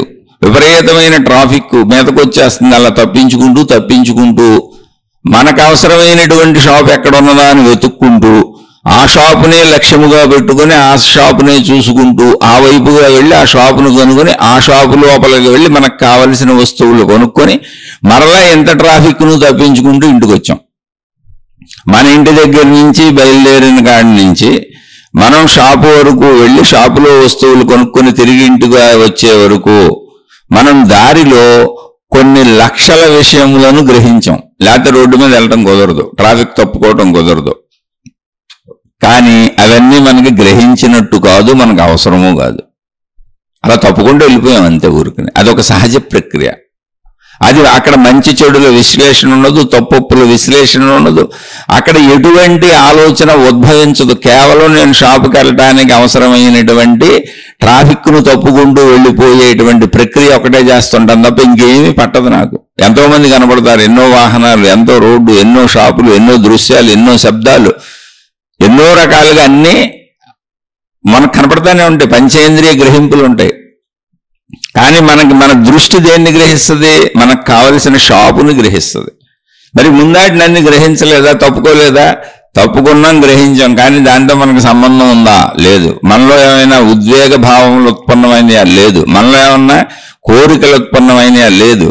అసలు ఏమీ లేదు. మన షాపు దగ్గరికి వెళ్ళే వరకు కనపడుతూ వెళుతూ గ్రహిస్తూ వెళుతున్నదంతా కూడా యాంత్రిక చర్య. అది మనకు ఎటువంటి భావములు కల్పించదు. మనలో ఎటువంటి భావోద్వేగములు కల్పించదు. మనం ఎటువంటి భావోద్వేగములకు లోను కాము. ఆ షాపు కనపడగానే మనలో భావం మొదలవుద్ది, ఇది నాకు కావాల్సిందే అని. అప్పుడు అందులోకి వెళ్ళి మనకు కావాల్సింది కొనేటప్పుడు మళ్ళీ మన భావోద్వేగాలు కదలికలు ఉంటాయి. అక్కడ గుర్తింపు ఉంటుంది, గ్రహింపు ఉంటుంది, మన నేనుతో కలయిక ఉంటుంది. మళ్ళీ ఇంటికి వచ్చేస్తాం, అంతే, అయిపోయింది. ఇంకా మళ్ళీ రిటర్న్ దారిలో ఏమి లేదు. మనం కొనుక్కున్న వస్తువులతో మనకు బంధము, సంబంధము, బాంధవ్యము ఉంటుంది. మధ్యలో ఇన్ని కనపడినాయి. మనం కొనుక్కున్న వస్తువుల కంటే కోటాను కోట్లు కనపడినాయి వెళ్ళేటప్పుడు వచ్చేటప్పుడు. ఎన్నో గ్రహింపులు ఉన్నాయి, కానీ వాటిని తీసుకోదు. అలాగే జీవన్ముక్తుడు ఏకత్వ భావనలో ఉన్నప్పుడు అనేకత్వపు సృష్టి శరీరపరంగా కనబడుతున్న ఇంద్రియ గ్రహణములు గ్రహించవు. కేవలం అది అనుభవైక వైద్యము. అది భావం అంతే, ఒక సమత. అందుకే సమత అంటారు. సమానత్వము, సమత అనే పదం ఎక్కడ పడితే అక్కడ వాడేది కాదు. సమత అన్నా, సమానత్వం అన్నా, జ్ఞానం అన్నా, దైవం అన్నా, ఆత్మశక్తి అన్నా, ప్రాణశక్తి అన్నా, అనంతం అన్నా, అఖండం అన్నా ఒకటే మొత్తం. ఒక సమభావం వచ్చినాక దాని గురించి పట్టించుకోవాల్సిన అవసరమే ఉండదు. సమభావము అంటే అభావము, ఏ భావము ఉండదు అక్కడ. ఇప్పుడు సమభావము అన్నప్పుడు అభావము, భేదభావం ఉన్న చోట భావాలు ఉంటాయి. నేను వేరు వాళ్ళు వేరు అంచు. సమభావం ఎప్పుడైతే లోపల వచ్చిందో అప్పుడు వ్యక్తి కనపడవచ్చు, వ్యవహారములు కనపడవచ్చు, పనులు కనపడవచ్చు, కానీ భేదత్వము లేదు అంతరంగంలో. అది ఎవరికి తెలుస్తుంది? ఆ వ్యక్తికి తెలుస్తుంది, బయట వాళ్ళకి తెలియదు. అందుకని నీ ఆధ్యాత్మిక అభివృద్ధి, నీ సాధన కేవలం నీకు తప్ప ఎవరికి తెలియదు. నీ జ్ఞానము నీకు తప్ప ఎవరికి తెలియదు. నీ అజ్ఞానము నీకు తప్ప ఎవరికి తెలియదు. నీ మంచి చెడులు, నీ అంతరంగ మంచి చెడులు, నీ స్వభావము నీకు తప్ప ఎవరికి తెలియదు. అందుకే ఆధ్యాత్మికత వ్యక్తిగతము, నీకే తెలుస్తుంది అది. అందుకని సహజంగా సోదరు అడిగినటువంటి ప్రశ్నలో మనుషులు అన్నప్పుడు అందరం మనసుతోనే పనిచేస్తాం.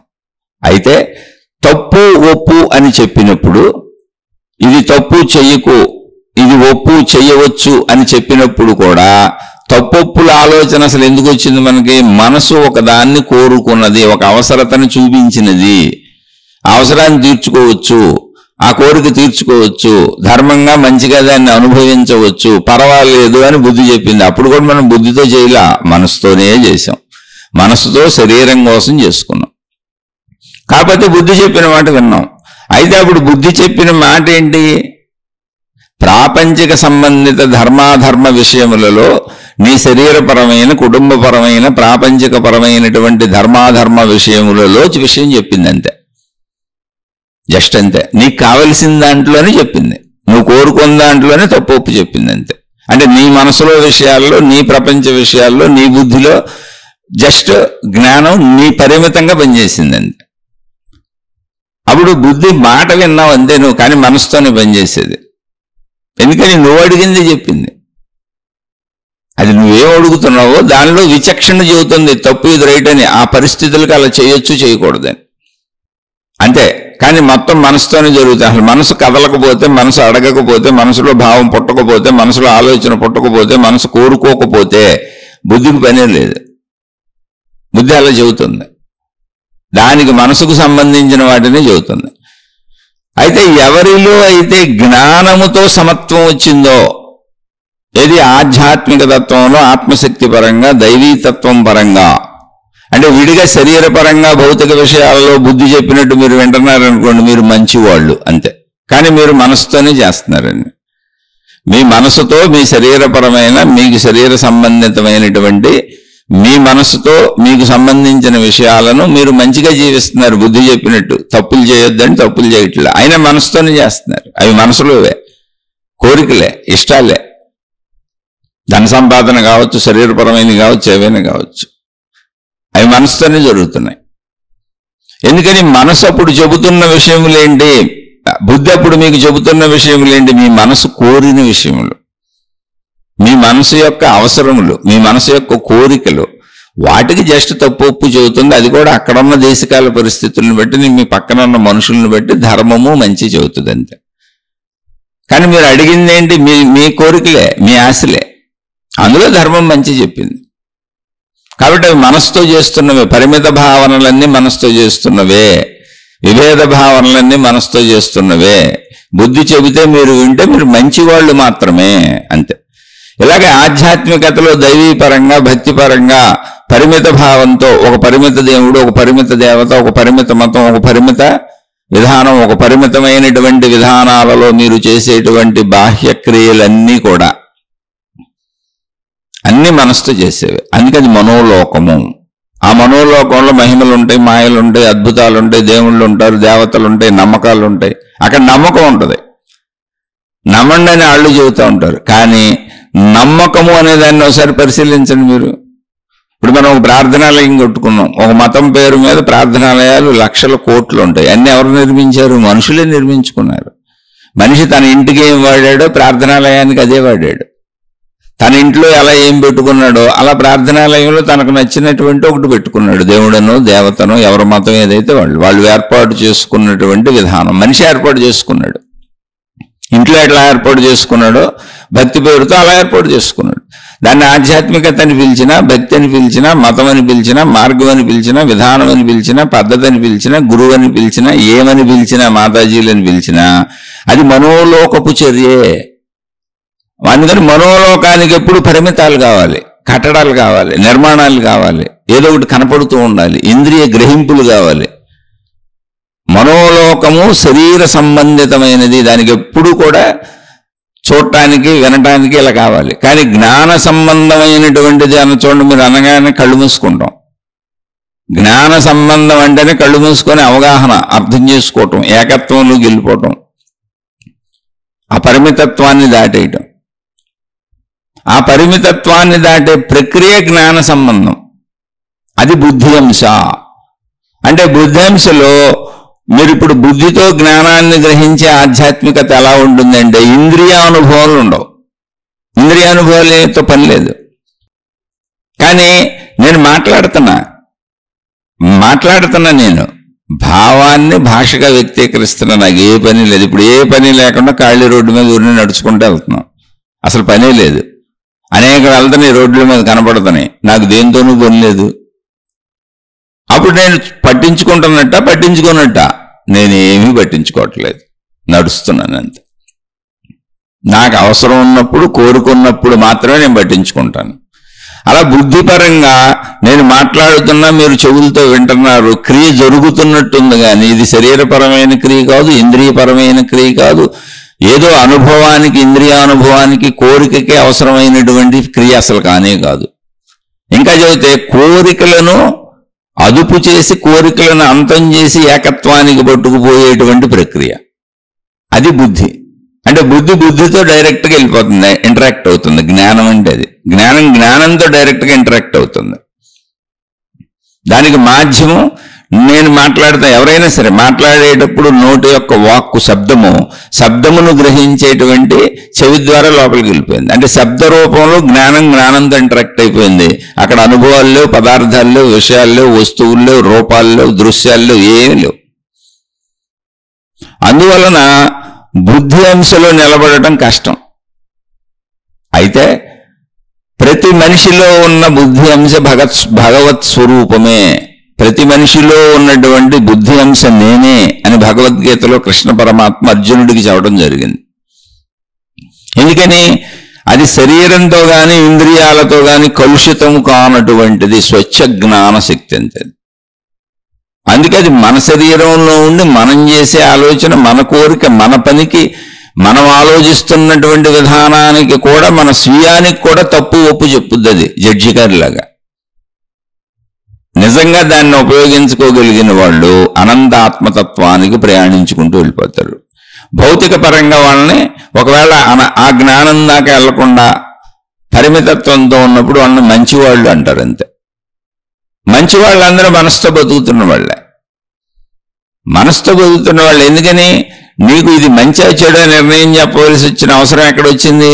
నీ మనసు కోరుకున్న విధానంలో, నువ్వు ప్రపంచం నుంచి పొందే విధానంలో, నువ్వు జీవించే విధానంలో, నీ అవసరతల్లో నీకు వచ్చిన నిర్ణయానికి, నువ్వు చేస్తున్న ప్రయత్నానికి ఇది తప్పు, ఇది రైటు చెబుతున్న బుద్ధి అంతే. అవన్నీ ప్రాపంచిక విషయాలే. కాబట్టి ఎంత హయ్యెస్ట్ మీరు చేయండి, భేదభావన ఉన్నంతసేపు, సమభావన లేనంతసేపు, నాది అనేటువంటి ఒక ప్రత్యేకత తెలుస్తూ, వాళ్ళది అనేటువంటి ఒక విభజన తెలుస్తున్నంతసేపు అది భౌతికమైన, అది ఆధ్యాత్మికమైన, అది మతమైన, అది మార్గమైన, అది దైవీపరమైన, అది గురుపరమైన, అది మాతాజీల పరమైన, అది జ్ఞాన గ్రంథముల పరమైన భేదభావన అనిపిస్తున్నంతసేపు జీవుడు మనసులోనే సాగుతున్నాడు. ఆ మనసుకు, శరీరానికి మాత్రమే ఆ భేదత్వము, పరిమితత్వము ఉంటుంది. మనలో అనంతత్వాన్ని అర్థం చేసుకోగలిగినటువంటి అంశ బుద్ధి. అందుకని సంపూర్ణమైనటువంటి బుద్ధి వికాసమే బుద్ధత్వము. గౌతమ బుద్ధుడు అన్నారు. అంటే బుద్ధి ఎంత వికసించడానికి అవకాశం ఉందో అంత వికాసము జరిగిపోయింది. బుద్ధి అంటే ఏం లేదు, జ్ఞానము, సంపూర్ణ జ్ఞానావిష్కరణ జరిగిపోయింది. అంటే ఏంటి? అంటే అది ఏదో ఉంటుందా? ఏమీ లేదు. సమత్వము, సమభావన, అందరూ నాలాంటి వాళ్ళే. అందుకే గౌతమ బుద్ధుణ్ణి చంపబోయారు, విషం పెట్టి చంపబోయారు. ఆయన ఏమనలేదు, ఎవరిని ఏమనలేదు. నౌ నవ్వుకొని వెళ్ళిపోయాడు. ఎందుకని భేద భావనలో వచ్చేటువంటి అభేదత్వము చేత ఈర్ష్యలు, అసూయలు, ద్వేషములు పుడతాయి. తనకు సమభావన వచ్చేసింది, వాళ్ళంతా నాలాంటి వాళ్లే, కానీ పాపం తెలియక అలా ప్రవర్తించినప్పుడు నేనేం చేయగలను? అంతే తప్ప సమభావం అంటే మొత్తం నేనే అయిపోయానని కాదు, అందరూ నేనే అయిపోవటం కాదు, అందరి ఆలోచనలు నాకు తెలిసిపోవడం కాదు, మహిమలు మాయలు కాదు, మీరేమనుకుంటున్నారో నాకు తెలిసిపోవడం, మీ భూత భవిష్యత్ వర్తమాన కాలాలు నేను చెప్పటం కాదు. దానంత అజ్ఞానపు చర్య, అధర్మపు చర్య ఇంకోటి లేదు. దైవ మార్గంలో అది ఒక పెద్ద మోసకారి చర్య. వీళ్ళందరూ కూడా భ్రష్టత్వాన్ని పొందుతారు. అంటే నిజమైన మహాత్ములు చాలా మంది ఉంటారు, నేను మోసగాళ్ళ గురించి చెబుతున్నా. ఎందుకనంటే ఒక మనిషి తన యొక్క అనంతత్వాన్ని తెలుసుకోవడానికి ఈ శరీరం ధరించడం జరిగింది. అనంతత్వాన్ని తెలుసుకునే వరకు, తనను తాను అనంత ఆత్మశక్తిగా, ప్రాణశక్తిగా గ్రహించే వరకు మనిషి యొక్క జన్మ పరంపరలు ఆగవు అన్నది ధర్మశాస్త్రములు, జ్ఞానశాస్త్రములు, మహాత్ములు, మహనీయులు చెబుతున్నటువంటి సత్యము. ఆ వైపు వెళ్ళనివ్వకుండా మహిమలు, అద్భుతములు, మాయలు ఇవన్నీ కూడా పరిమితత్వానికి లోబడినవి, మానసలోకములోనివి.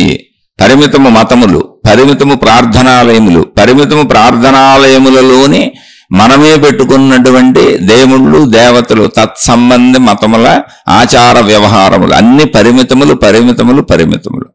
పరిమితములు ఎప్పుడూ విభేదముగా, అనేకముగా దర్శిస్తూ ఉంటాయి సృష్టిని. ఆ అనేకత్వములో ఏకత్వ భావం రాదు. అందుకని మనోలోకంలో ఊహలు ఎక్కువ నడుస్తూ ఉంటాయి. మనోలోకం అంతా ఊహాజనితంగా ఉంటుంది. ఆ ఊహాజనిత లోకంలోనే మనం కల్పించుకున్న కల్పనలో మనం నిర్మించుకున్నటువంటి మతములు, మార్గములు, విధానములు, పద్ధతులు. అయితే కల్పనలా అంటే సరిగా వినియోగించుకోకపోతే కల్పనలో, సరిగా వినియోగించుకుంటే ఆ కల్పనలే నిన్ను అనంతత్వానికి చేర్చేటువంటి మార్గములు. అంటే ఒక పిల్లవాడికి బొమ్మలతో ముందు ప్రారంభించి బొమ్మలతో ఆడుకోమని ఆ బొమ్మల ద్వారానే భాష నేర్పుతూ వస్తారు. మరి బొమ్మలు కల్పనలా, కల్పితములు అంటే భాష నేర్చుకోవడానికి అవే అవసరములు కాదు. నేను ఎప్పటికీ భాష నేర్చుకోను, చదువు నేర్చుకోను, అసలు నేను చదువుకోను, బొమ్మలతోనే ఆడుకుంటాను అనేటువంటి బొమ్మల వ్యాపారిగా తయారైపోయి తర్వాత చాలా మంది స్కూల్లో వదిలేసి ఎక్కొట్టి చిన్నప్పుడు బొమ్మలు ఆడారు, ఇప్పుడు సినిమాలకు పోతారు, షికారులకు పోతారు, టీవీలు అంటారు, అయ్యి అంటారు, గేమ్లు అంటారు, ఏదేదో మొత్తానికి చదువు పాడు చేసుకుంటారు. ఇప్పుడు వీళ్ళంతా ఎవరంటే అజ్ఞానులు. వీళ్ళకి అది కల్పనలే, బొమ్మల ద్వారానే పాడైపోయారు వీళ్ళు. అదే బొమ్మల ద్వారా జ్ఞానాన్ని పొంది భాష నేర్చుకొని జీవించడం తెలుసుకున్నారు అనుకోండి, వాళ్ళు జ్ఞానులు. కాబట్టి మీరు అజ్ఞానంలో అవుతారా, జ్ఞానంలో అవుతారా అన్నది ఎవరి చేతిలో ఉంది? మన చేతిలోనే ఉంది. అది మనకే తెలుస్తుంది, ఎవరికి తెలియదు. కానీ ఆ జ్ఞానం అనే సమత్వము, జ్ఞానం అంటే ఏమీ లేదు, సమభావము. సమభావం అంటే అంతా నేనైపోవటం కాదు, అంతా నాలాగానే, అందరూ నాలాగానే, అంతే. అందరూ నాలాగానే, అంతా నాలాగానే అన్నప్పుడు ఇంకా ఆలోచించటానికి వేరు భావన ఉండదు. నా పని నేను చేసుకుపోతా ఉంటాను అంతే, ఎవరి పని వాళ్ళు చేసుకుపోతా ఉంటారు, అసలు నేను పట్టించుకోను. ఒకవేళ ఈ సృష్టి క్రమంలో, నడిచే క్రమంలో నా దారికి ఎవరైనా అడ్డు వస్తే నేను తప్పుకొని వెళ్ళిపోతాను. అదే బుద్ధ భగవానుడు చేసింది. సమత్వ భావనలో చంపబోతే తప్పుకొని వెళ్ళిపోయారు, ఏమనలేదు. తిట్టారు, తప్పుకొని వెళ్ళిపోయారు, ఏమనలేదు.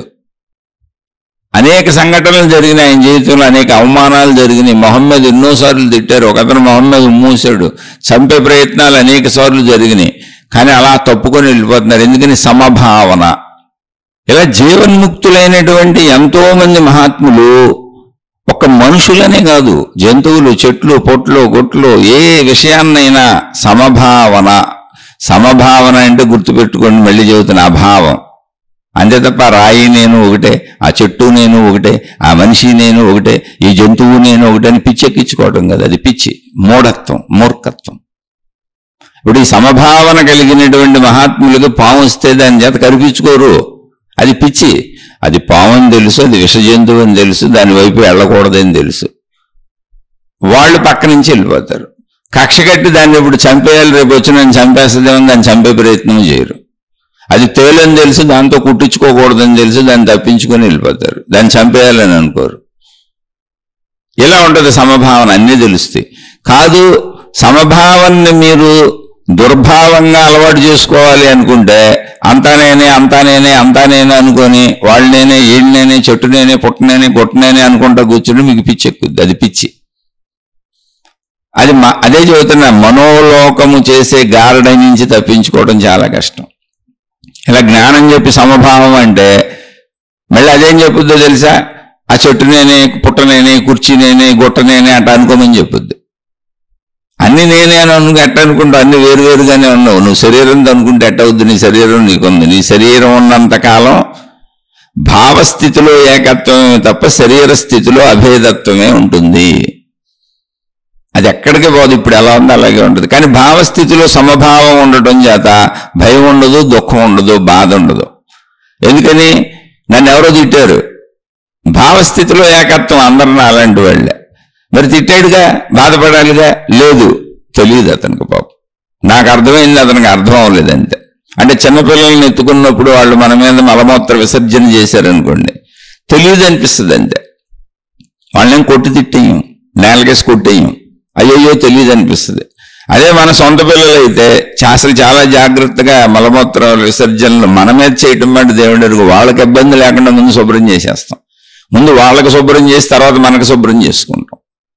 అలా చిన్నపిల్లలు ఎవరికి సంబంధించిన వాళ్ళైనా మనకి ఎక్కడైనా మనకు దగ్గరలో మన పక్కన చుట్టుపక్కల మలమూత్ర విసర్జనలను లేకపోతే వాంతులు చేసుకోవడం జరిగినప్పుడు అసహ్య భావం కలగదు. కారణం ఏంటంటే తెలీదు అన్న భావన. వాళ్ళకి తెలియదు అన్న భావన మనకు తెలుసు కనుక అది సమభావం అంటే. అంతే తప్ప మళ్ళీ సమభావంతో అన్నీ నేనే అనుకుని పిచ్చెక్కించుకోబాకండి. అలాగే దేవుణ్ణి నేను కూడా అనుకొని పిచ్చెక్కించుకోబాకండి. అలా పిచ్చెక్కించుకునే వాళ్ళు బోల్డ్ మంది ఉంటారు. మాకు దేవుళ్ళు కనపడుతున్నారు, దేవతలు కనపడుతున్నారు, లేకపోతే నా మీదకి నా దేవతలు వచ్చేసారు, నేను మాట్లాడేస్తాను, నేను ఆ సమయంలో నేను చెప్పేవన్నీ సత్యాలే, రికార్డ్ చేసేసుకోండి, నోట్ చేసేసుకోండి, రాసేసుకోండి. ఇవన్నీ మనోలోకపు చర్యలు. వాళ్ళకి సత్యమై ఉండొచ్చు. పరిమితత్వం కలిగిందంతా అంటే ఒక దేవత నా ఒంటి మీదకి వచ్చి చెప్పింది, ఒక దేవుడు నా ఒంటి మీదకి వచ్చి చెప్పాడని నేను అంటున్నాను అనుకోండి, మనోలోకపు చర్య. అది నాకు సత్యం, నాకు అలా అనిపిస్తుంది. సింపుల్. ఎందుకని? నాకు ఒక భర్త ఉన్నాడు, నాకు భార్య ఉంది, నాకు పిల్లలు ఉన్నారు, నాకు తల్లిదండ్రులు ఉన్నారు. వాళ్ళకి ఏమైనా అయినప్పుడు దుఃఖం కలుగుతుంది, వాళ్ళకి ఏమైనా మంచి జరిగితే సుఖం కలుగుతుంది. అలాగే సేమ్ దేవుడి దగ్గర కూడా అది నేను నా భావ తీవ్రతని ఎంత పెంచుకుంటాను అనే దాని మీద ఆధారపడి ఉంది. నా సుఖ దుఃఖాలు నా భావ తీవ్రత మీద ఆధారపడి ఉంటాయి. అలాగే నా భక్తి కూడా నా భావ తీవ్రతని నేను ఎంత ఆ దేవుడి పట్ల, దేవత పట్ల, నా మతం పట్ల, నా మార్గం పట్ల, నా గురువు పట్ల పెంచుకున్నాను అనే దాని మీద ఉంది. అది నేను పెంచుకుందే. అందుకే ఆ దేవుడు అంటేనే ఇష్టం, ఆ మతం అంటేనే ఇష్టం, ఆ గురువు అంటేనే ఇష్టం. ఎందుకని? నేను పెంచుకుంది కనుక. నేను కట్టుకున్న నా భార్య అంటే ఇష్టం, నేను కట్టుకున్న నా భర్త అంటే ఇష్టం, నేను కన్నా నా పిల్లలంటే ఇష్టం, నేను కొనుక్కున్న నా సామాన్ అంటే ఇష్టం, నేను సంపాదించుకున్న నా డబ్బు అంటే ఇష్టం. పక్క వాళ్ళదైతే అసూయ కూడా. పక్క వాళ్ళకే నాకంటే ఎక్కువ ఉంటే అసూయ కూడా నాశనం చేద్దామని కూడా చూస్తాను. అలాగే నా దేవుడు ఇష్టం, నా మతం ఇష్టం, పక్కాటిని నాశనం చేసేద్దామని చూస్తాను. లేదా అందులో వాళ్ళని ఇందులోకి లాగేసుకుందామని చేస్తాను. దానికి ప్రచారం అని పేరు పెడతాను. ఇప్పుడు అందరూ మనుషులు ఏదో ఒక మతంలో ఉన్నారు. మరి ప్రచారాలు ఎవరికి? ఆ దేవుళ్ళలో ఉన్నోళ్ళని ఈ దేవుళ్ళలోకి లాగేయటానికి. కామన్ సెన్స్ పాయింట్తో ఆలోచిస్తే చాలు. ఇది బుద్ధి వికాసము. అందుకని సమభావన వచ్చిన వాళ్ళు సత్యం చెప్పి వెళ్ళిపోతారు, అసలు ఏం సృష్టించరు. ఆ సమభావాన్ని నేర్పే ప్రయత్నం చేస్తారు. కొత్త సృష్టిలు చేయరు అసలు వాళ్ళు. సరే, మళ్ళీ వాళ్ళని పట్టుకొని మనుషులు కొత్త సృష్టిలు చేసుకెళ్తే అజ్ఞానులు. ఇప్పుడు బుద్ధుడు ఒక సమభావాన్ని చెప్పాడు. ఆయన ఏం కొత్తగా ఏం సృష్టించలే. కానీ ఒక బౌద్ధ మతం తయారైంది. బుద్ధ భగవానుడు ఉన్నప్పుడు అది బౌద్ధ మతం కాదు.